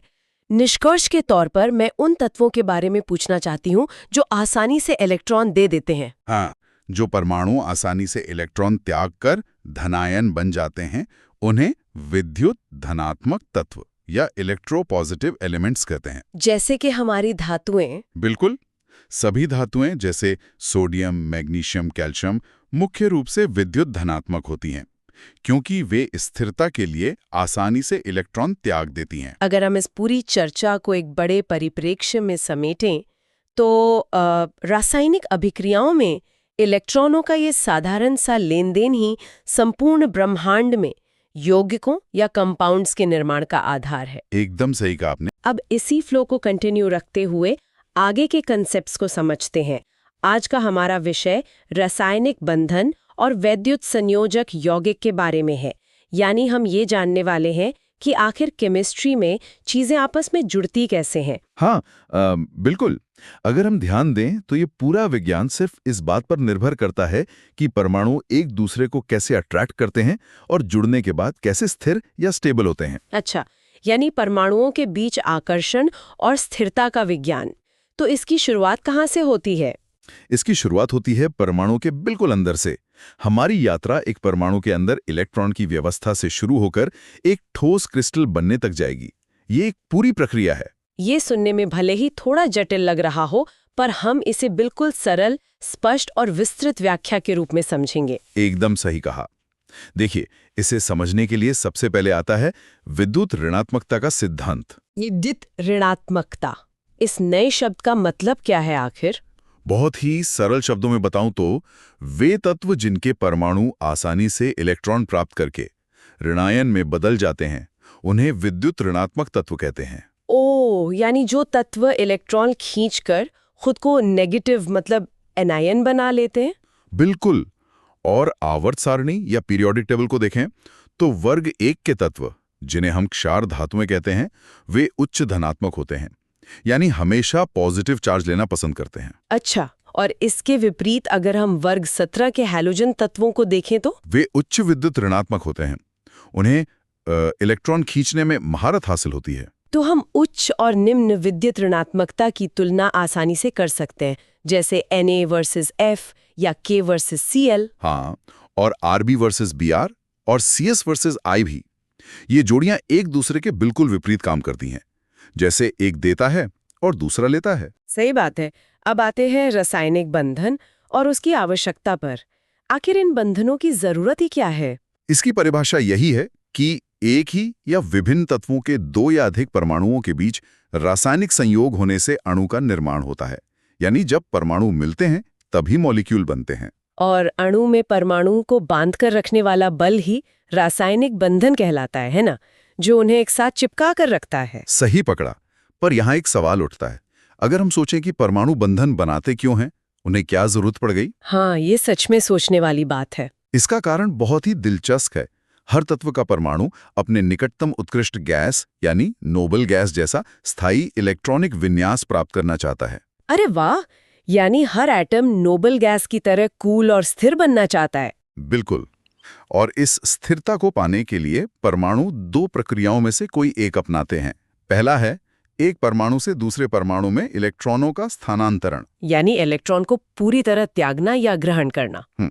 और दूसरा रास्ता क्या है? दूसरा तरीका है संयोग करने वाले 2 परमाणुओं के बीच संयोजी इलेक्ट्रॉनों का साझा यानी शेयरिंग करना। अच्छा, इन्हीं दोनों रास्तों के आधार पर रासायनिक बंधन के प्रकार तय होते हैं। हाँ, परमाणुओं के संयोग की प्रक्रिया के अनुसार बंधन मुख्यतः 2 प्रकार के होते हैं। पहला हुआ वैद्युत संयोजक बंधन या आयोनिक बंधन, और दूसरा है सहसंयोजक बंधन। तो आइए पहले वैद्युत संयोजक बंधन की कार्य प्रणाली समझते हैं। तो ये आखिर काम कैसे करता है? इस बंधन में एक परमाणु से दूसरे परमाणु में इलेक्ट्रॉनों का पूर्ण स्थानांतरण होता है। यहाँ कोई शेयरिंग बेयरिंग नहीं होती। पूरी तरह इलेक्ट्रॉन दे दिया जाता है। बिल्कुल। एक परमाणु जो दाता होता है वो इलेक्ट्रॉन खोकर धनायन यानी कैटायन बनता है, और दूसरा परमाणु जो ग्राही है वो इलेक्ट्रॉन पकड़कर ऋणायन यानी एनायन बन जाता है। सही कहा।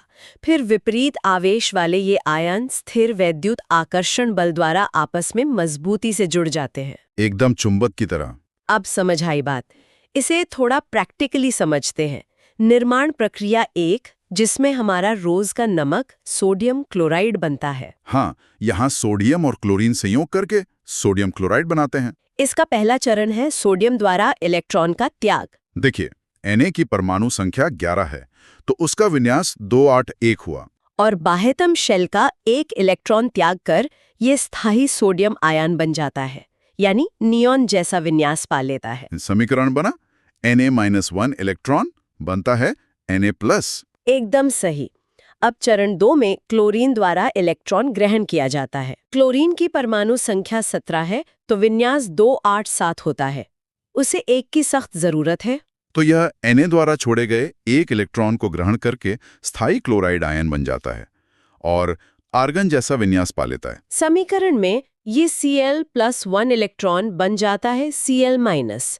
तो NaCl का इलेक्ट्रॉन बिंदु निरूपण कैसे दिखेगा? वो ऐसे दिखता है कि विपरीत आवेश वाले Na+ और Cl- आयन स्थिर वैद्युत आकर्षण बल द्वारा एक साथ जुड़कर NaCl बनाते हैं। यानी Na+ + Cl- जुड़कर बन गए Na+Cl-। सही है।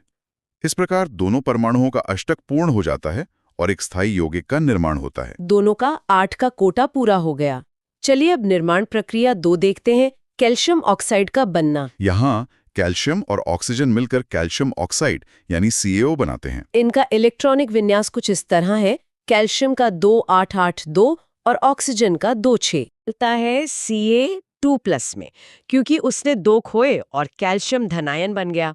और O जो कि 2-6 है, वो 2 इलेक्ट्रॉन पकड़ O2- यानी ऑक्साइड ऋणायन बनता है। अतः Ca2+ और O2- आयन परस्पर जुड़कर कैल्शियम ऑक्साइड बनाते हैं। बिल्कुल। अब निर्माण प्रक्रिया 3 थोड़ी और रोचक है, सोडियम मोनोऑक्साइड का बनना। यहाँ तो मुझे एक गड़बड़ लग रही है। सोडियम के बाह्यतम शेल में सिर्फ 1 इलेक्ट्रॉन है, जबकि ऑक्सीजन को अपना अष्टक पूरा करने के लिए 2 इलेक्ट्रॉनों की आवश्यकता है। हाँ, विन्यास Na का 2-8-1 और O का 2-6 है, तो लेन देन बराबर नहीं है। तो इस समस्या की प्रक्रिया कैसे काम करती है? यहाँ सोडियम के 2 परमाणु अपने एक संयोजी इलेक्ट्रॉन को ऑक्सीजन के एक परमाणु में स्थानांतरित करते हैं। ऑक्सीजन को 2 सोडियम की जरूरत पड़ गई। अरे वाह! इससे ना के दोनों परमाणु और O परमाणु सभी का अष्टक पूर्ण हो जाता है। सभी खुश। सही कहा। आइए अब कुछ प्रमुख वैद्युत संयोजक यौगिकों की सूची पर नजर डालते हैं। पहला तो वही है सोडियम क्लोराइड NaCl, जिसमें Na+ और Cl- है। दूसरा है सोडियम मोनोऑक्साइड Na2O, जिसमें 2 Na+ और O2- है।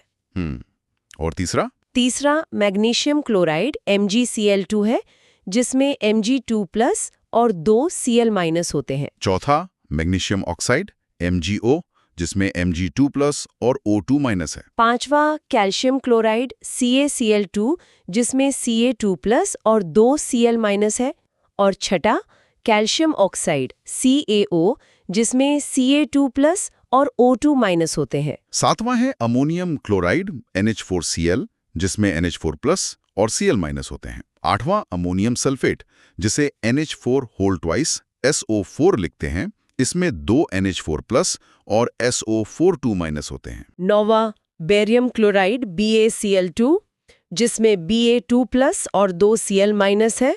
10वां है पोटेशियम नाइट्रेट KNO3, जिसमें K+ और NO3- है। और 11वां कुप्रिक सल्फेट CuSO4, जिसमें Cu2+ और SO4 हैं। आखिर में 12वां कुप्रिक क्लोराइड CuCl2, जिसमें Cu2+ और 2 Cl- होते हैं। ये हुई पूरी सूची। अब इससे जुड़ा एक नया सिद्धांत देखते हैं, वैद्युत संयोजकता का सिद्धांत। ये क्या कहता है? इसकी परिभाषा है कि किसी तत्व के परमाणुओं के आयन में परिवर्तित होने के लिए उसके द्वारा व्यक्त यानी लॉस्ट या प्राप्त यानी गेन्ड इलेक्ट्रॉनों की संख्या उस तत्व की वैद्युत संयोजकता कहलाती है। यानी सीधे शब्दों में जितने इलेक्ट्रॉन गए या आए वही उसकी वैलेंसी है। एकदम स्पष्ट। जो तत्व इलेक्ट्रॉन का त्याग करते हैं उनकी संयोजकता धनात्मक या पॉजिटिव होती है, और जो तत्व इलेक्ट्रॉन प्राप्त करते हैं उनकी संयोजकता ऋणात्मक या नेगेटिव होती है। हाँ, जैसे NaCl के निर्माण का उदाहरण लेते हैं। Na ने एक इलेक्ट्रॉन का त्याग किया, अतः Na की वैद्युत संयोजकता +1 है। और Cl ने एक इलेक्ट्रॉन प्राप्त किया तो Cl की वैद्युत संयोजकता -1 है। सही पकड़ा। अब आते हैं तत्वों के वर्गीकरण और परिवर्तनशील संयोजकता पर। तो क्या सबके लेन देन का नियम एक जैसा होता है? नहीं, एक संयोजक तत्व या मोनोवैलेंट जैसे NaCl एक का लेन देन करते हैं। द्विसंयोजक तत्व या डाइवैलेंट जैसे Mg Ca BaO 2 का लेन देन करते हैं। और त्रिसंयोजक तत्व या ट्राइवैलेंट जैसे Al B 3 का लेन देन करते हैं। पर इसमें परिवर्तनशील वैद्युत संयोजकता क्या बीमारी है? कुछ तत्व विभिन्न यौगिकों में भिन्न भिन्न संयोजकता प्रदर्शित करते हैं, यानी हालात के हिसाब से वैलेंसी बदल लेते हैं। जैसे फेरस सल्फेट FeSO4 में Fe की संयोजकता 2 है, जबकि ferric sulphate Fe2SO4 whole thrice में Fe की संयोजकता 3 होती है। देखा, नियम बदल गया वाकई। अब आते हैं इनकी भौतिक विशेषताओं पर, जिसमें संरचना और द्रवणांक शामिल हैं। पहला पॉइंट है क्रिस्टल संरचना। देखिए, ये यौगिक अणुओं के नहीं बल्कि धन और ऋण आवेश युक्त आयनों के बने होते हैं। ये बहुत जरूरी बिंदु है। यानी ये अणु नहीं बल्कि आयनों का एक बड़ा सा जाल होते हैं। बिल्कुल। ये आयन त्रिआयामी या 3D रूप से एक निश्चित क्रम में व्यवस्थित होकर रवा यानी क्रिस्टल बनाते हैं। और दूसरी विशेषता है इनके उच्च द्रवणांक और क्वथनांक। इन्हें पिघलाना बहुत मुश्किल है ना? सही कहा, क्योंकि धन और ऋण आयनों के बीच मजबूत स्थिर वैद्युत आकर्षण बल कार्य करता है। उनकी पकड़ बहुत मजबूत होती है। तो इस बल को तोड़ने के लिए पर्याप्त ऊष्मा ऊर्जा की आवश्यकता होती है। इसका प्रयोग आप घर पर भी कर सकते हैं। यदि स्पैचुला में ठोस NaCl को बर्नर पर गर्म करें तो वो आसानी से नहीं पिघलता, जो इसके उच्च द्रवणांक को प्रमाणित करता है। बाप रे, नमक को पिघलाना इतना मुश्किल है। इनके द्रवणांक और क्वथनांक के आंकड़े क्या हैं? मजबूत वैद्युत आकर्षण बल के कारण इन यौगिकों को पिघलाने या उबालने के लिए अत्यधिक तापमान की आवश्यकता होती है। जैसे NaCl का द्रवणांक 801 डिग्री सेल्सियस और क्वथनांक 1413 डिग्री सेल्सियस। और LiCl का द्रवणांक 605 और क्वथनांक 1299 डिग्री सेल्सियस। वहीं KCl का द्रवणांक 772 और क्वथनांक 1500 डिग्री सेल्सियस होता है। आखिर में MgCl2 का द्रवणांक 714 और क्वथनांक 1412 डिग्री सेल्सियस होता है। अब इनकी तीसरी भौतिक विशेषता पर आते हैं, विलयता यानी घुलनशीलता। ये यौगिक जल में विलय होते हैं, पानी में बढ़िया घुलते हैं। और इसका कारण है कि जल का डाइइलेक्ट्रिक स्थायिरांक उच्च होता है ना? एकदम सही। जल के अणु आयनिक यौगिक के आयनों के बीच के आकर्षण बल को कमजोर कर देते हैं, जिससे आयन अलग अलग होकर जल में खुल जाते हैं। पानी उनकी दोस्ती तोड़ देता है। पर क्या कार्बनिक विलायकों में ये अविलय होते हैं? हाँ, बेंजीन, एसीटोन, कार्बन डाइसल्फाइड और कार्बन टेट्राक्लोराइड जैसे विलायकों में ये नहीं घुलते। अच्छा, क्योंकि इनमें जल जैसी आयनों को अलग करने की क्षमता नहीं होती है। अब आते हैं चौथी विशेषता, विद्युत चालकता पर। ये द्रवित या जलीय विलयन में सुचालक होते हैं। ठोस अवस्था में आयन निश्चित स्थानों पर बंधे रहते हैं, इसलिए ये विद्युत के कुचालक होते हैं। यानी जब ठोस है तो करंट पास नहीं होगा, पर पिघली या जलीय अवस्था में आयन मुक्त होकर गमन करते हैं, जिससे ये सुचालक बन जाते हैं। बिल्कुल, और इसे साबित करने के लिए एक प्रायोगिक प्रमाण भी है। फिल्टर पेपर को पोटेशियम नाइट्रेट KNO3 के जलीय विलयन में भिगोकर बैटरी से जोड़ा जाता है। ओ, फिर मध्य में क्यूप्रिक क्रोमेट या CrO4 की बूंद डालने पर क्या होता है? नीले रंग के क्यूप्रिक आयन Cu2+ बैटरी के ऋण ध्रुव या नेगेटिव पोल की ओर जाते हैं। और पीले रंग के क्रोमेट आयन CrO4 2- धन ध्रुव की ओर गमन करते हैं। सही। इससे निष्कर्ष निकलता है कि यह सिद्ध करता है कि जलीय विलयन में आयन स्वतंत्र रूप से प्रवाहित होते हैं। वाह, ये तो बड़ा रोचक था। अब चर्चा को थोड़ा आगे बढ़ाते हैं, सहसंयोजक बंधन और उसके प्रकार की ओर। सहसंयोजक बंधन की आवश्यकता कहाँ पड़ती है? जब संयोग करने वाले दोनों परमाणुओं के पास अपने निकटस्थ उत्कृष्ट गैस की अपेक्षा इलेक्ट्रॉनों की कमी होती है, तब वे आपस में साझेदारी करते हैं, यानी जब लेन देन पॉसिबल ना हो। तो दोनों परमाणु समान संख्या में इलेक्ट्रॉनों का साझा करके अपना अष्टक पूरा करते हैं। एकदम बराबर की शेयरिंग। और इस साझेदारी में शामिल इलेक्ट्रॉन युग्मों पर दोनों परमाणुओं का समान अधिकार रहता है। पर जिन तत्वों के परमाणु में सिर्फ एक ही शेल रहता है, वे अष्टक की जगह ड्यूप्लेट बनाते हैं, जैसे हाइड्रोजन। सही। तो इसकी परिभाषा ये बनी कि जब दो परमाणु आपस में इलेक्ट्रॉनों का साझा करके अपना अष्टक पूरा करते हैं, तब उनके बीच बना हुआ रासायनिक बंधन सहसंयोजक बंधन कहलाता है। तो फिर सहसंयोजकता क्या होती है और इसके प्रकार क्या है? प्रत्येक परमाणु द्वारा साझेदारी में प्रदत्त इलेक्ट्रॉनों की संख्या उसकी सहसंयोजकता कहलाती है। और सहसंयोजक बंधन मुख्य रूप से 3 प्रकार के होते हैं। पहला हुआ एकल सहसंयोजक बंधन, दूसरा है द्वित सहसंयोजक बंधन, और तीसरा त्रिक सहसंयोजक बंधन। अगर हम सोचें तो प्रकृति में हर तत्व स्थायित्व चाहता है, और ये साझेदारी उसी स्थायित्व को पाने का सबसे बेहतरीन तरीका है। बिल्कुल। अब हम इन तीनों प्रकारों को विस्तार से और उदाहरणों के साथ समझते हैं। शुरुआत करते हैं एकल सहसंयोजक बंधन से। जब दो परमाणुओं के बीच इलेक्ट्रॉनों के सिर्फ एक युग्म यानी पेयर का साझा होता है, तब उनके बीच एकल सहसंयोजक बंधन बनता है। और दोनों परमाणुओं के बीच इसे बिंदुओं या एक छोटी रेखा से निरूपित किया जाता है, एक डैश। सही। बंधन बनने के बाद दोनों परमाणु हीलियम जैसा स्थायी इलेक्ट्रॉनिक विन्यास प्राप्त कर लेते हैं या अपना अष्टक पूरा कर लेते हैं। जैसे उदाहरण 1, हाइड्रोजन अणु या H2 का बनना। हाँ, हाइड्रोजन के 2 परमाणु एक एक इलेक्ट्रॉन का साझा करके अपना ड्यूप्लेट पूरा करते हैं, H बिंदु H या H-H।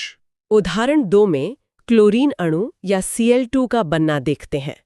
क्लोरीन के परमाणु संख्या 17 है, अतः इसका इलेक्ट्रॉनिक विन्यास 2-8-7 होता है। उत्कृष्ट गैस आर्गन का स्थायी विन्यास प्राप्त करने के लिए इसे एक अतिरिक्त इलेक्ट्रॉन चाहिए, तो दोनों क्लोरीन परमाणु एक एक इलेक्ट्रॉन का साझा करके अपना अष्टक पूरा करते हैं, Cl-Cl, एकल बंधन।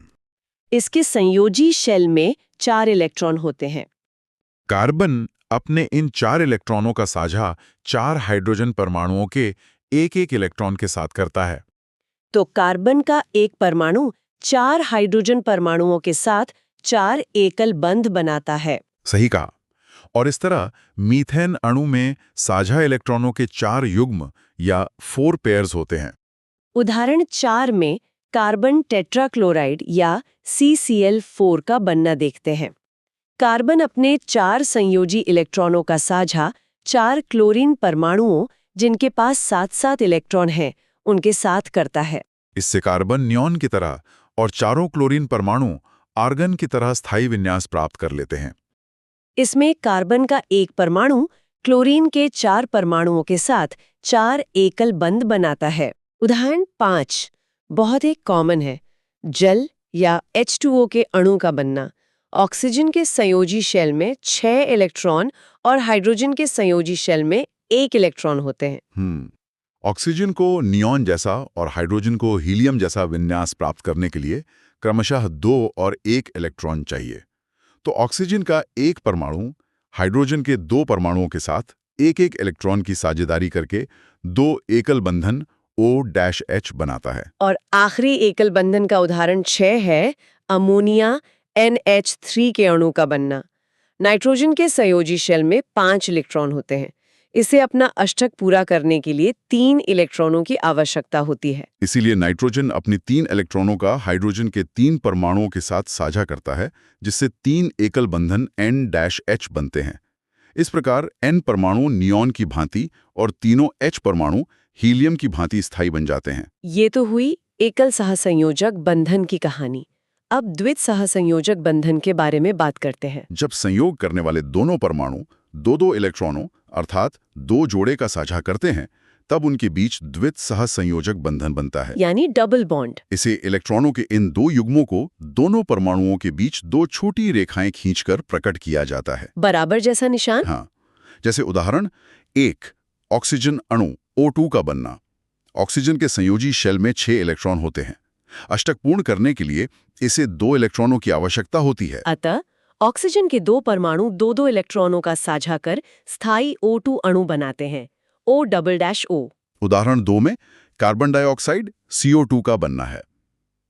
CO2 के एक अणु में कार्बन का एक परमाणु और ऑक्सीजन के 2 परमाणु होते हैं। C परमाणु के पास 4 और O परमाणु के पास 6 संयोजी इलेक्ट्रॉन होते हैं, तो ऑक्सीजन का प्रत्येक परमाणु कार्बन परमाणु के साथ 2-2 इलेक्ट्रॉनों का साझा करता है। सही। इससे C और दोनों O परमाणुओं का अष्टक पूर्ण हो जाता है, O-C-O, द्विबंधन।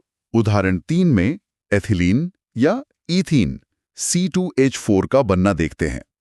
कार्बन के दोनों परमाणु परस्पर यानी आपस में 2-2 इलेक्ट्रॉनों का साझा करते हैं। इसके अलावा दोनों कार्बन परमाणु हाइड्रोजन के 2-2 परमाणुओं के साथ 1-1 इलेक्ट्रॉन का साझा करते हैं। अतः दोनों कार्बन परमाणुओं के बीच एक द्विबंधन C-C बनता है। कार्बन कार्बन के बीच द्विबंधन और कार्बन हाइड्रोजन के बीच एकल बंधन। एकदम बेहतरीन समझाया। अब आखिरी प्रकार पर चलते हैं, त्रिक सहसंयोजक बंधन। जब संयोग करने वाले 2 परमाणु 3-3 इलेक्ट्रॉन यानी 3 जोड़ा का साझा करते हैं, तब उनके बीच त्रिक सहसंयोजक बंधन बनता है, ट्रिपल बॉन्ड। इसे परमाणुओं के संकेतों के बीच 3 छोटी-छोटी रेखाएं खींचकर निरूपित किया जाता है। उदाहरण 1 है नाइट्रोजन अणु N2 का बनना। नाइट्रोजन परमाणु के संयोजी शेल में 5 इलेक्ट्रॉन रहते हैं। इसे अष्टक पूरा करने के लिए 3 इलेक्ट्रॉनों की आवश्यकता होती है। अतः N2 के 2 परमाणु आपस में 3-3 इलेक्ट्रॉनों का साझा करके अपना स्थायी अष्टक पूरा करते हैं, N-N। उदाहरण 2 है एसिटिलीन अणु C2H2 का बनना। एसिटिलीन अणु में कार्बन के 2 परमाणु हाइड्रोजन के 2 परमाणुओं के साथ संयुक्त रहते हैं। दोनों कार्बन परमाणु परस्पर 3-3 इलेक्ट्रॉनों का साझा करते हैं और इसके साथ ही वे दोनों एक-एक हाइड्रोजन परमाणु के साथ एक-एक इलेक्ट्रॉन का साझा करते हैं। यहाँ कार्बन कार्बन के बीच त्रिक बंधन और कार्बन हाइड्रोजन के बीच एकल बंधन है। अब सहसंयोजक बंधन पर एक तुलनात्मक दृष्टि डाल लेते हैं। बिल्कुल। एकल बंधन में साझा इलेक्ट्रॉन एक जोड़ा या 2 इलेक्ट्रॉन होता है। चिन्ह एक रेखा है। उदाहरण H2, Cl2, CH4, CCl4, H2O, NH3 हैं। इसका मुख्य उद्देश्य अष्टक या डुप्लेट पूरा करना है। द्वित बंधन में साझा इलेक्ट्रॉन 2 जोड़े या 4 इलेक्ट्रॉन हैं। चिन्ह 2 रेखाएं हैं। उदाहरण O2, CO2, C2H4 है और मुख्य उद्देश्य अष्टक पूरा करना है। और त्रिक बंधन में साझा इलेक्ट्रॉन 3 जोड़े या 6 इलेक्ट्रॉन होते हैं। चिन्ह 3 रेखाएं हैं। इसके उदाहरण N2 और C2H2 हैं। इसका भी मुख्य उद्देश्य अष्टक पूरा करना है। तो इस पूरी चर्चा का निष्कर्ष ये है कि सभी प्रकार के सहसंयोजक बंधनों का अंतिम लक्ष्य परमाणुओं को उत्कृष्ट गैसों या नोबल गैसेस जैसा स्थायी और स्थिर बनाना है। हाँ, ये प्रकृति का नियम है। सब कुछ स्थिरता पाने की ही तो जद्दोजहद है। पहला, सहसंयोजक यौगिक यानी कोवेलेंट कंपाउंड्स और उनके अनोखे गुण, और दूसरा धातुकर्म यानी मेटलर्जी की वो जटिल प्रक्रिया, मतलब खदान से लेकर शुद्ध धातु प्राप्त करने तक का पूरा सफर। बिल्कुल। और सबसे मजेदार बात यह है कि ये विषय सिर्फ किताबों तक सीमित नहीं है। हम जो प्लास्टिक इस्तेमाल करते हैं, जो पानी पीते हैं, यहाँ तक कि जिन रेलवे ट्रैक्स पर ट्रेन चलती है, ये सब कुछ इन्हीं बंधनों से जुड़ा हुआ है। तो शुरुआत करते हैं उन अदृश्य बंधनों से। सहसंयोजक बंधन आखिर बनता कैसे है? देखिए, आमतौर पर जब हम बॉन्ड्स के बारे में सोचते हैं तो आयोनिक बॉन्ड याद आता है, पर सहसंयोजक बंधन की परिभाषा ही अलग है। ये अणुओं में परमाणुओं के बीच इलेक्ट्रॉन की पारस्परिक साझेदारी, जिसे हम म्यूचुअल शेयरिंग कहते हैं, उससे बनता है। कोई किसी को अपना इलेक्ट्रॉन पूरी तरह देता नहीं है। अच्छा, इसको ऐसे समझ सकते हैं क्या, जैसे आयोनिक बंधन किसी को अपनी कोई चीज पूरी तरह दान में दे देने जैसा है, लेकिन सहसंयोजक बंधन दोस्तों के बीच एक पिज्जा शेयर करने जैसा है ना? दोनों मिलकर उसको शेयर कर रहे हैं। अरे, ये पिज्जा वाली एनालॉजी तो बहुत ही बढ़िया है। एकदम यही होता है। और इस साझेदारी से कई प्रमुख यौगिक बनते हैं, जैसे मीथेन जिसका फॉर्मूला CH4 है, ईथेन यानी C2H6 और प्रोपेन C3H8। और ब्यूटेन और इथिलीन भी तो होते हैं ना इसमें? हाँ, ब्यूटेन C4H10 और ईथीन C2H4। इसके अलावा हमारा पानी यानी H2O और अमोनिया NH3 भी इसके उदाहरण हैं। ओह वाह! तो कार्बन डाइऑक्साइड और हाइड्रोजन क्लोराइड भी इसमें आएंगे? बिल्कुल सही। कार्बन डाइऑक्साइड यानी CO2, hydrogen chloride HCl, carbon disulphide CS2 और कार्बन टेट्राक्लोराइड CCl4 भी इसी तरह बनते हैं। यहाँ तक कि ग्लूकोज यानी C6H12O6 और यूरिया जिसका फॉर्मूला H2NCONH2 है, वो सब भी सहसंयोजक यौगिक ही हैं। ये लिस्ट तो काफी लंबी है, पर इनमें कुछ विशेष उदाहरण भी होते होंगे, जैसे एसिटिलीन के बारे में मैंने पढ़ा था। हाँ, एसिटिलीन यानी C2H2 बहुत ही खास है। इसमें दोनों कार्बन परमाणुओं के बीच एक त्रिबंध बनता है, मतलब एक ट्रिपल बॉन्ड, और फिर प्रत्येक कार्बन परमाणु हाइड्रोजन के साथ एकल बंधन यानी सिंगल बॉन्ड से जुड़ा रहता है। Triple bond. तो ये आपस में बहुत मजबूती से जुड़े होंगे, पर इनकी भौतिक अवस्था कैसी होती है? मतलब ये फिजिकली कैसे दिखते हैं? यही तो ट्विस्ट है। ये यौगिक उदासीन अणुओं से बने होते हैं, न्यूट्रल मॉलिक्यूल्स। इसीलिए इनके बीच का जो आकर्षण बल है वो बहुत कमजोर होता है। अच्छा, आकर्षण बल कमजोर होता है। इसका नतीजा क्या निकलता है? नतीजा ये होता है कि यह प्रायः वाष्पशील द्रव होते हैं, जैसे जल, अल्कोहल और बेंजीन, या फिर ये गैस अवस्था में मिलते हैं, जैसे मीथेन, ईथेन और CO2। वेट, सच में? लेकिन अभी आपने ग्लूकोज और यूरिया का नाम लिया था, वो तो ठोस होते हैं ना? हाँ, वही तो अपवाद है। ग्लूकोज और यूरिया कमरे के तापमान पर ठोस होते हैं, पर इनके द्रवणांक और क्वथनांक यानी मेल्टिंग और बॉइलिंग पॉइंट्स बहुत निम्न होते हैं। क्योंकि उनके बीच आकर्षण कमजोर है, तो उन्हें तोड़ने के लिए कम ऊष्मा ऊर्जा चाहिए होगी। एकदम सही पकड़ा आपने। इसका सबसे आम उदाहरण चीनी है। चीनी को जब आप थोड़ा सा भी गर्म करते हैं ना, तो वो शीघ्र पिघल जाती है। अरे हाँ, चीनी तो तुरंत कैरामेल बन जाती है। वैसे इनकी विलेयता या सॉल्युबिलिटी का क्या सीन है? क्या ये पानी में घुल जाते हैं? ज्यादातर नहीं, ये जल में अविलेय होते हैं, लेकिन कार्बनिक विलायकों जैसे बेंजीन, कार्बन डाइसल्फाइड और नेफ्थलीन में ये विलेय होते हैं। पर ग्लूकोज और यूरिया तो पानी में घुल जाते हैं। हाँ, ग्लूकोज, यूरिया और हाइड्रोजन क्लोराइड जल में घुलनशील है, ये अपवाद है यहाँ। और अगर हम इनकी विद्युत चालकता की बात करें तो ये विद्युत के कुचालक होते हैं, बैड कंडक्टर्स, जैसे वही ग्लूकोज और यूरिया। कुचालक क्यों? इसका क्या कारण है? देखिए, कारण बहुत स्पष्ट है। ये आयनों के बजाय उदासीन अणुओं से बने हैं, और चाहे पिघली हुई अवस्था हो या जलीय अवस्था, या आयन उत्पन्न ही नहीं करते। बिना आयन के करंट कैसे बहेगा? सही बात है। तो चलिए एक महातुल्ला करते हैं वैद्युत संयोजक यानी आयोनिक कंपाउंड्स और सहसंयोजक यौगिक के बीच। हाँ, एकदम कंपैरेटिव तरीके से देखते हैं। निर्माण के मामले में आयोनिक में इलेक्ट्रॉन का पूर्ण स्थानांतरण होता है, जैसे Na+ और Cl-, जबकि सहसंयोजक में पारस्परिक साझा होता है, जैसे H और Cl के बीच। और कणों की बात करें तो आयोनिक आयनों से बनते हैं और सहसंयोजक उदासीन अणुओं से। राइट, बिल्कुल। अवस्था में देखें तो आयनिक क्रिस्टलाइन ठोस होते हैं और सहसंयोजक ठोस, द्रव या गैस कुछ भी हो सकते हैं। आयनिक के द्रवणांक और क्वथनांक उच्च होते हैं, जबकि सहसंयोजक के निम्न होते हैं। और विलेयता का जो हमने अभी डिस्कस किया, आयोनिक जल में विलेय और कार्बनिक में अविलेय होते हैं। इसका ठीक उल्टा सहसंयोजक में होता है, वो जल में अविलेय और कार्बनिक में विलेय होते हैं। सही कहा। विद्युत अपघटन की बात करें तो आयनिक विघटित हो जाते हैं, पर सहसंयोजक प्रायः नहीं होते। और चालकता में आयनिक द्रव या जलीय अवस्था में सुचालक हैं, जबकि सहसंयोजक कुचालक हैं, कुछ ध्रुवीय यौगिकों को छोड़कर। आकार में भी अंतर होगा फिर तो? हाँ, आयनिक की कोई निश्चित आकृति नहीं होती, पर सहसंयोजक की एक निश्चित ज्यामितीय आकृति होती है। और सबसे बड़ा अंतर है अभिक्रिया दर में। आयनिक की विलायन में अभिक्रिया तीव्रता से यानी फास्ट होती है, और सहसंयोजक की धीरे धीरे यानी स्लो होती है। ये धीमी अभिक्रिया दर वाली बात थोड़ी दिलचस्प है। इसका असल जीवन में क्या मतलब है? ऐसे सोचिए ना, हमारे शरीर में भोजन का पाचन एक सहसंयोजक अभिक्रिया है।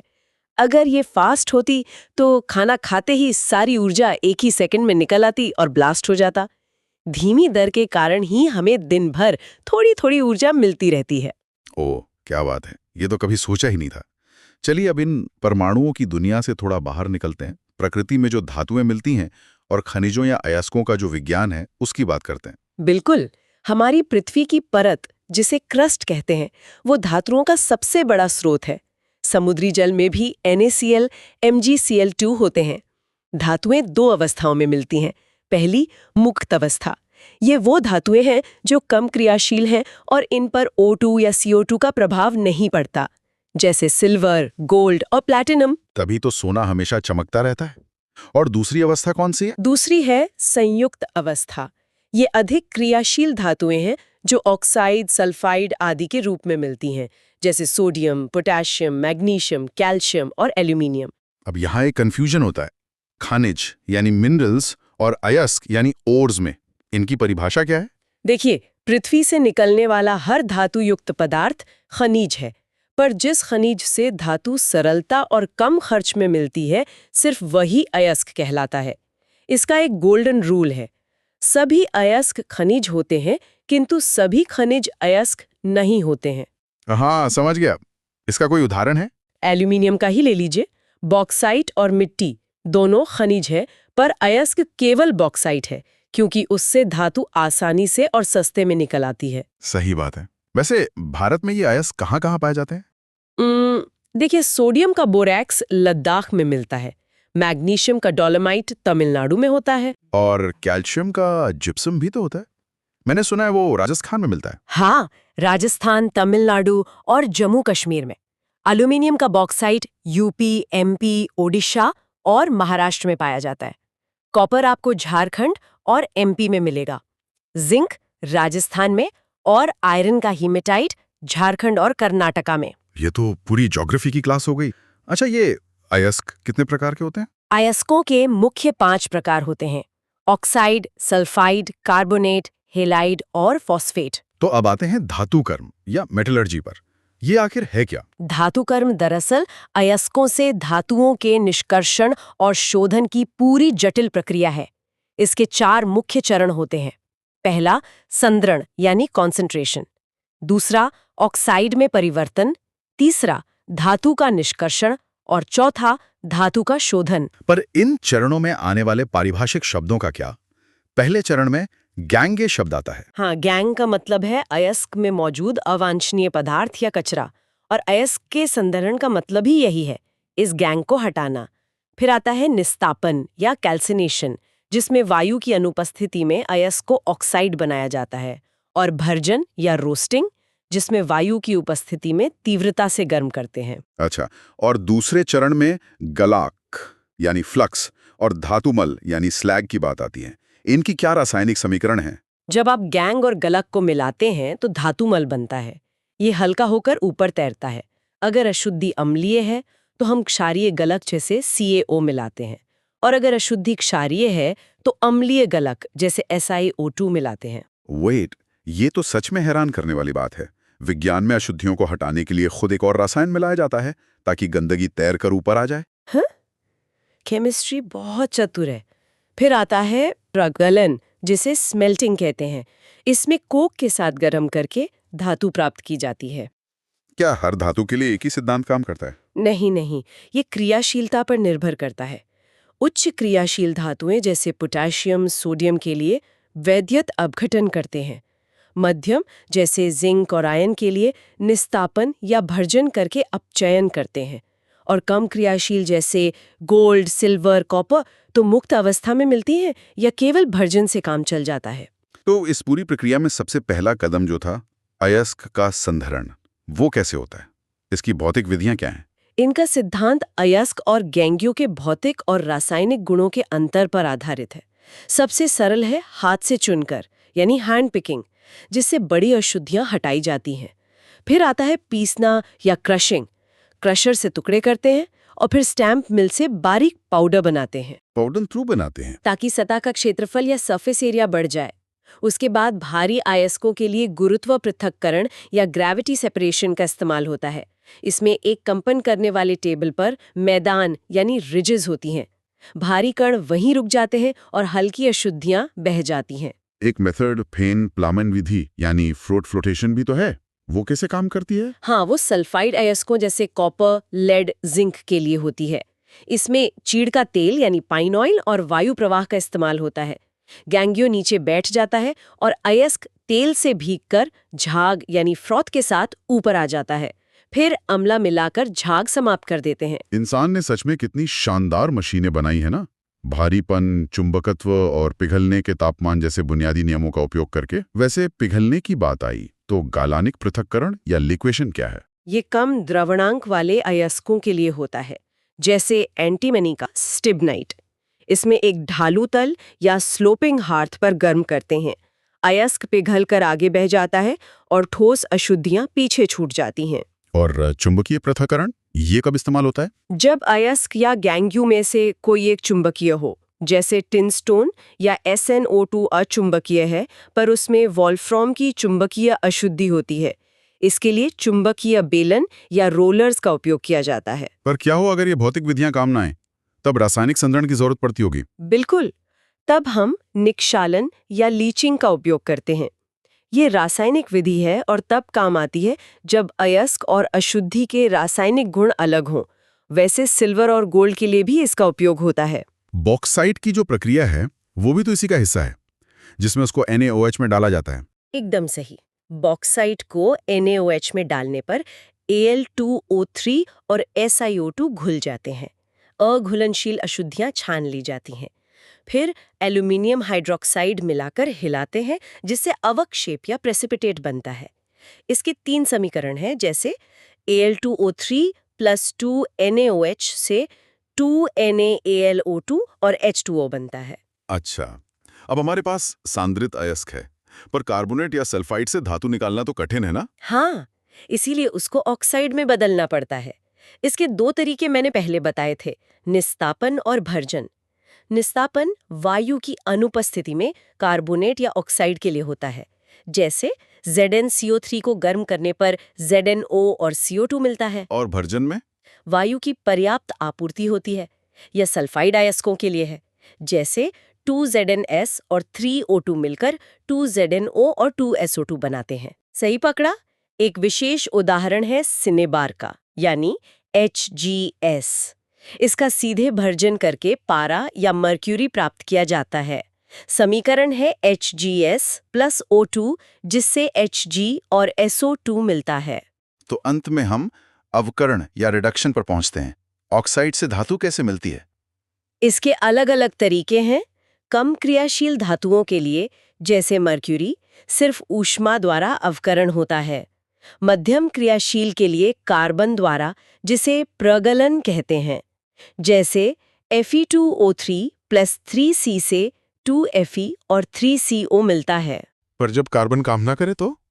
तब एल्यूमिनियम द्वारा अवकरण करते हैं, जिसे एल्यूमिनोथर्मिक प्रोसेस कहते हैं। ये Cr2O3 और MnO2 के लिए होता है। एक क्रूसिबल में ज्वालन मिश्रण, जिसमें Mg और BaO2 होता है, उसके साथ इसको जलाते हैं। अरे हाँ, थर्माइट वेल्डिंग, ये बहुत मजेदार है। इसमें Fe2O3 और एल्यूमिनियम का मिश्रण लेते हैं, राइट? बिल्कुल। इसमें इतनी गर्मी पैदा होती है कि पिघला हुआ लोहा बनता है, जो रेलवे की पटरियों की दरारें भरने के काम आता है। और जो उच्च क्रियाशील धातुएं हैं, उनका क्या? उनके लिए वैद्युत अपघटन द्वारा अवकरण होता है, जैसे सोडियम, मैग्नीशियम और एल्यूमिनियम। इसमें द्रवित क्लोराइड या ऑक्साइड का उपयोग करते हैं और कैथोड पर शुद्ध धातु मिलती है, जैसे 2Na+ और 2 इलेक्ट्रॉन्स मिलकर 2Na बनाते हैं। तो देखिए सफर कहाँ से शुरू हुआ था, अणुओं के अदृश्य बंधनों से, और हम विशाल भट्टियों और थर्माइट वेल्डिंग तक पहुंच गए।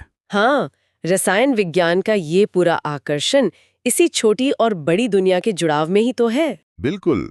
जाते जाते एक बात सोचिए, थर्माइट वेल्डिंग सच में किसी जादू जैसी है। बिना किसी भारी कारखाने या बिजली के रेलवे ट्रैक को जंगल के बीचों बीच जोड़ा जा सकता है, सिर्फ इसीलिए क्योंकि एल्यूमिनियम को ऑक्सीजन से बहुत ज्यादा प्यार है। जरा अपने आसपास देखिए, मतलब आपके हाथ में जो स्मार्टफोन है, या आपके घर की दीवारों में जो तार दौड़ रहे हैं ना, बिल्कुल। या फिर आसमान छूती इमारतों में जो मजबूत स्टील लगा है। एक समय था जब ये सब कुछ महज मिट्टी और पत्थर था।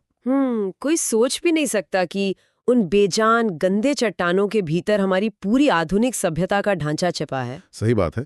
तो आज की इस गहन चर्चा में हम एक बहुत ही जादुई और अत्यधिक ऊर्जा से भरी यात्रा पर निकलने वाले हैं। और ये यात्रा है जमीन के नीचे दबी चट्टानों, यानी अयस्कों को इंसान द्वारा अपने सबसे मजबूत हथियारों में बदलने की। हाँ, और फिर प्रकृति से लड़कर उन धातुओं को नष्ट होने से बचाने की भी। हमारे पास जो स्रोत हैं आज, वो इसी बारे में है। ये वाकई एक दिलचस्प सफर है, क्योंकि जब हम धातु कर्म मतलब मेटलर्जी की बात करते हैं ना, तो हम सिर्फ रसायन विज्ञान की बात नहीं कर रहे होते। तो फिर ये क्या है? हम ये समझने की कोशिश कर रहे हैं कि मानव सभ्यता ने प्रकृति के सबसे उपयोगी तत्वों को कैसे अपने अनुकूल बनाया है। अच्छा। ऐसे एक मूलभूत सिद्धांत से शुरू होती है कि कोई धातु कितनी अभिक्रियाशील या कहें रिएक्टिव है। इसी आधार पर उन्हें धातु और अधातु के अलग अलग वर्गों में बांटा जाता है। मुझे ना खदान से निकला हुआ अयस्क बिल्कुल एक गंदे हीरे की तरह लगता है। गंदे हीरे की तरह? वो कैसे? मतलब जब आप उसे जमीन से निकालते हैं तो वो देखने में किसी काम का नहीं लगता। उसे चमकाने और निखारने की जरूरत होती है। असली धातु तो उसके अंदर फंसी होती है। अरे, ये बहुत ही सटीक उपमा है। अयस्कों से जब हम धातु निकालते हैं तो शुरुआत में वो कभी भी 100% शुद्ध नहीं होती। उसमें गंदगी होती है, राइट? बिल्कुल। उसमें कई तरह के अपद्रव्य, जिन्हें हम आम भाषा में इम्प्यूरिटीज कहते हैं, वो मिले होते हैं।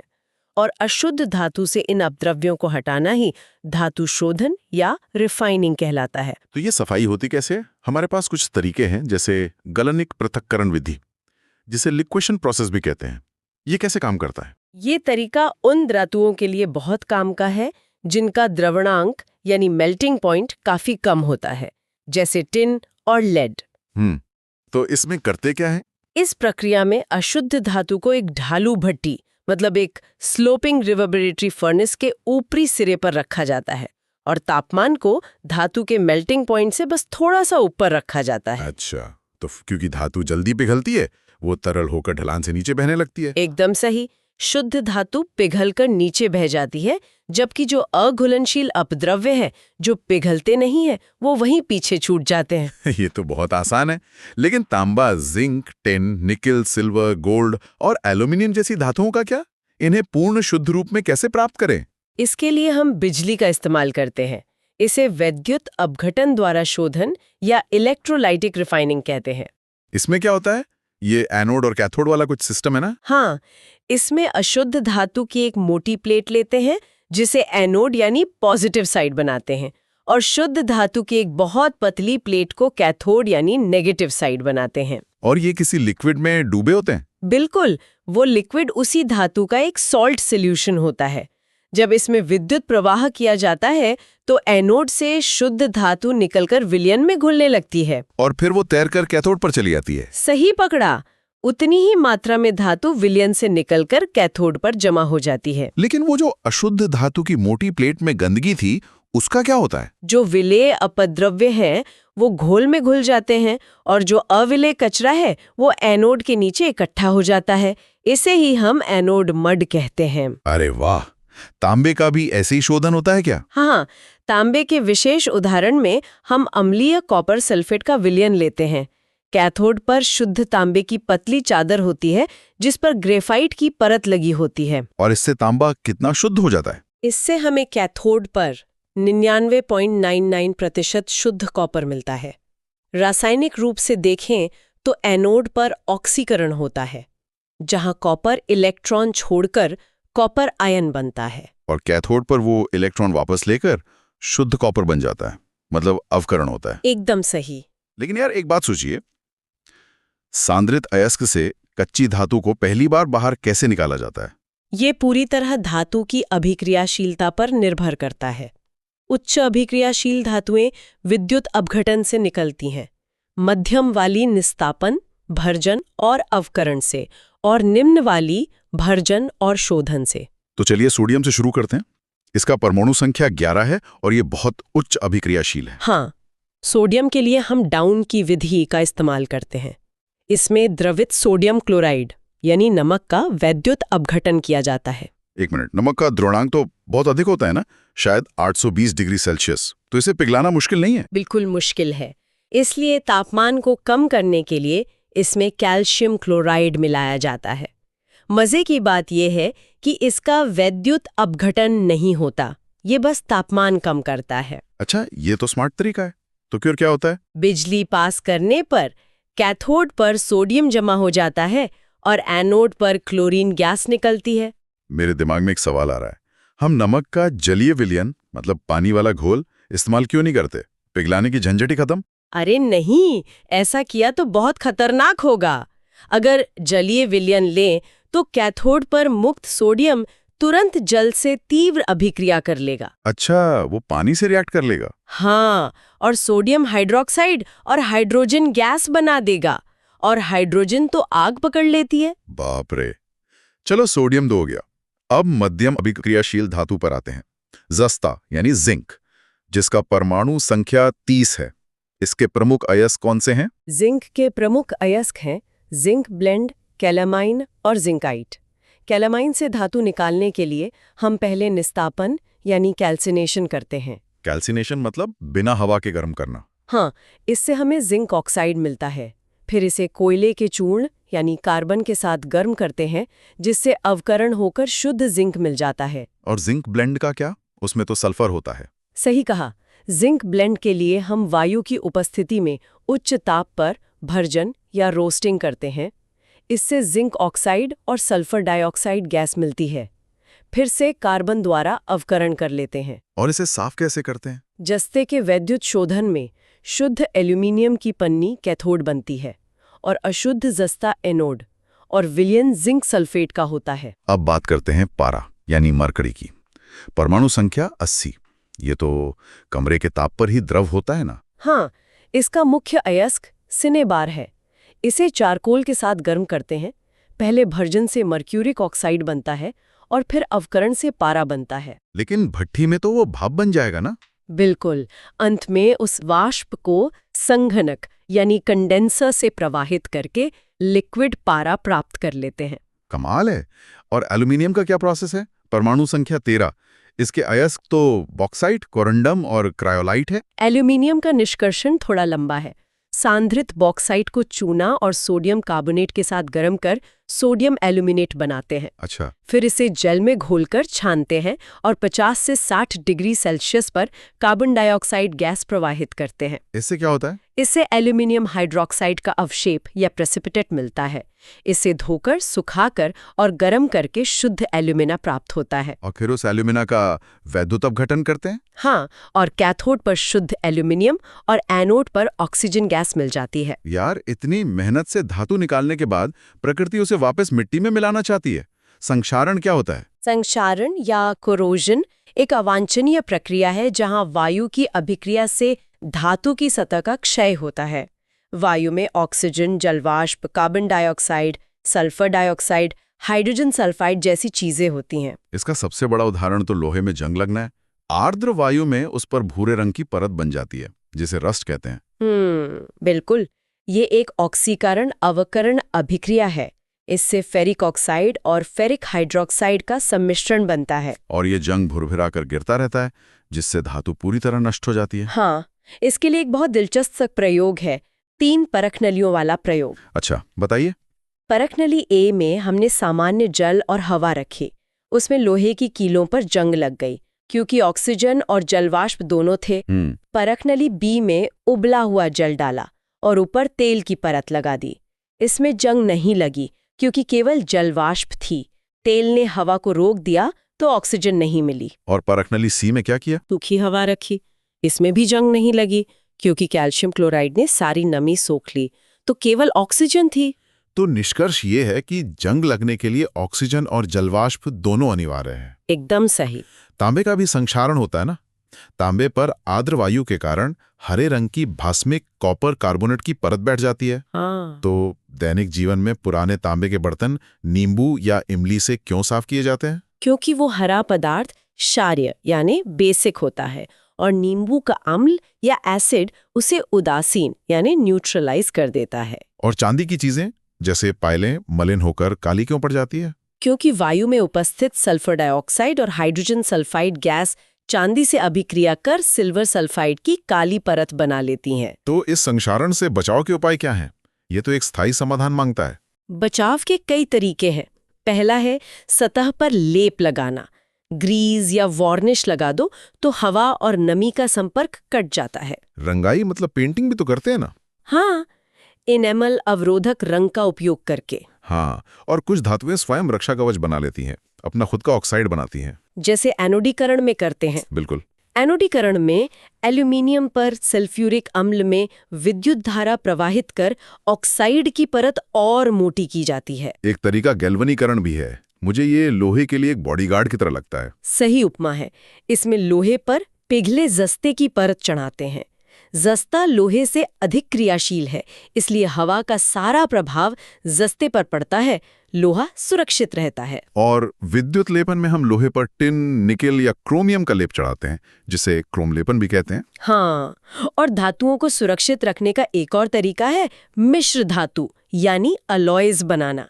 ये धातुओं की गुणवत्ता बढ़ाने का सबसे अच्छा तरीका है। मिश्र धातु कैसे बनते हैं? इन्हें पिघलाकर मिलाया और ठंडा किया जाता है। ये एक समांगी मिश्रण यानी होमोजेनस मिक्सचर होते हैं। इनकी गुण मूल धातुओं से अलग होते हैं ना? हाँ, ये मूल धातुओं से अधिक कठोर होते हैं और संक्षारण अवरोधक होते हैं, परंतु इनकी तन्यता और आघातवर्धनीयता कम होती है। मतलब इनसे तार बनाना मुश्किल है। और क्या इनका द्रवणांक व चालकता भी कम होती है? बिल्कुल। जैसे पीतल विद्युत का अच्छा चालक नहीं है, इसलिए तारों में शुद्ध तांबा प्रयुक्त होता है। अच्छा, शुद्ध लोहे का उदाहरण लें तो वो मुलायम होता है, लेकिन अगर उसमें 0.05% कार्बन मिला दें तो वो अत्यधिक कठोर हो जाता है। और स्टेनलेस इस्पात, जिसमें लोहा, निकेल और क्रोमियम होता है, वो कठोर और जंग रहित होता है। सोने में भी तो यही होता है। 24 कैरेट शुद्ध सोना मुलायम होता है। आभूषणों के लिए 22 कैरेट सोना इस्तेमाल होता है। हाँ, उसमें 22 भाग सोना और 2 भाग सिल्वर या तांबा मिलाया जाता है ताकि वो कठोर बने। कुछ प्रमुख मिश्र धातुओं की बात करें तो पीतल में 80% तांबा और 20% जस्ता होता है, जिससे बर्तन और कारतूस बनते हैं। और कांसा या ब्रॉन्ज में 90% तांबा और 10% टिन होता है। इससे मूर्तियां और जहाज बनते हैं। सोल्डर से तार जोड़ते हैं, उसमें 50% टिन और 50% लेड होता है। और ड्यूराल्यूमिन, जिससे वायुयान के ढांचे बनते हैं, उसमें 95% एल्यूमिनियम के साथ तांबा, मैंगनीज, मैग्नीशियम और सिलिकॉन होता है। ये सब बहुत महत्वपूर्ण है। दिल्ली के कुतुब मीनार के पास एक अद्भुत ऐतिहासिक रहस्य खड़ा है। 8 मीटर ऊंचा, 6000 किलो भारी और लगभग 2000 वर्ष पुराना लौह स्तंभ। हाँ, और हैरानी की बात यह है कि 2000 साल से खुले आसमान के नीचे रहने के बावजूद इसमें जंग नहीं लगी है। इसका वैज्ञानिक कारण क्या है? पहला कारण ये पिटवा लोहा यानी रॉट आयरन का बना है, जिसका संक्षारण बहुत धीरे होता है। और दूसरा, इसकी बाहरी सतह पर लोहे के चुंबकीय ऑक्साइड Fe3O4 की एक पतली परत जम गई है। और यही परत इसे जंग से बचाती है। बिल्कुल। अंत में मैं बस यही कहूंगी कि धातुएं कठोर, चमकीली, आघातवर्धनीय, तन्य और सुचालक होती हैं। और ये ऑक्सीजन के साथ मिलकर भास्मिक ऑक्साइड बनाती हैं। हाँ, और क्रियाशीलता श्रेणी में अधिक क्रियाशील धातु कम क्रियाशील धातु को उसके लवण के विलयन से विस्थापित कर देती है। आज हमने जो पढ़ा उसका शॉर्ट रिवीजन कर लेते हैं। हमने देखा कि अयस्कों से अशुद्धियों को हटाकर शुद्ध धातु कैसे प्राप्त की जाती है। हाँ। हमने गलनिक पृथक्करण और वैद्युत अपघटन जैसी शोधन विधियों को समझा। एकदम सही। सोडियम, जस्ता, पारा और एल्यूमिनियम के निष्कर्षण की पूरी रासायनिक प्रक्रिया जानी। हाँ। फिर हमने संक्षारण यानी धातुओं के क्षय को समझा। जंग लगने के लिए ऑक्सीजन और नमी की अनिवार्यता को प्रयोग द्वारा देखा। अंत में हमने गैल्वीकरण, पेंटिंग और मिश्र धातुओं जैसे पीतल, कांसा, स्टेनलेस स्टील के निर्माण के जरिए धातुओं को सुरक्षित रखने के अचूक तरीके और दिल्ली के लौह स्तंभ के वैज्ञानिक रहस्य को भी जाना। साइंस माइंडसेट को सब्सक्राइब करें, लाइक और शेयर करें। बिल्कुल। एक बात हमेशा याद रखिए, टॉपर वो नहीं होता जो सबसे ज्यादा पढ़ लेता है, बल्कि वो होता है जो हर चैप्टर को इतना समझ लेता है कि कोई भी क्वेश्चन उससे हिला ना सके। सही बात है। अगर सच में आगे बढ़ना है तो बार बार पढ़िए, समझिए और खुद को स्ट्रांग बनाइए। आज की ये मेहनत ही कल आपको सबसे अलग खड़ा करेगी।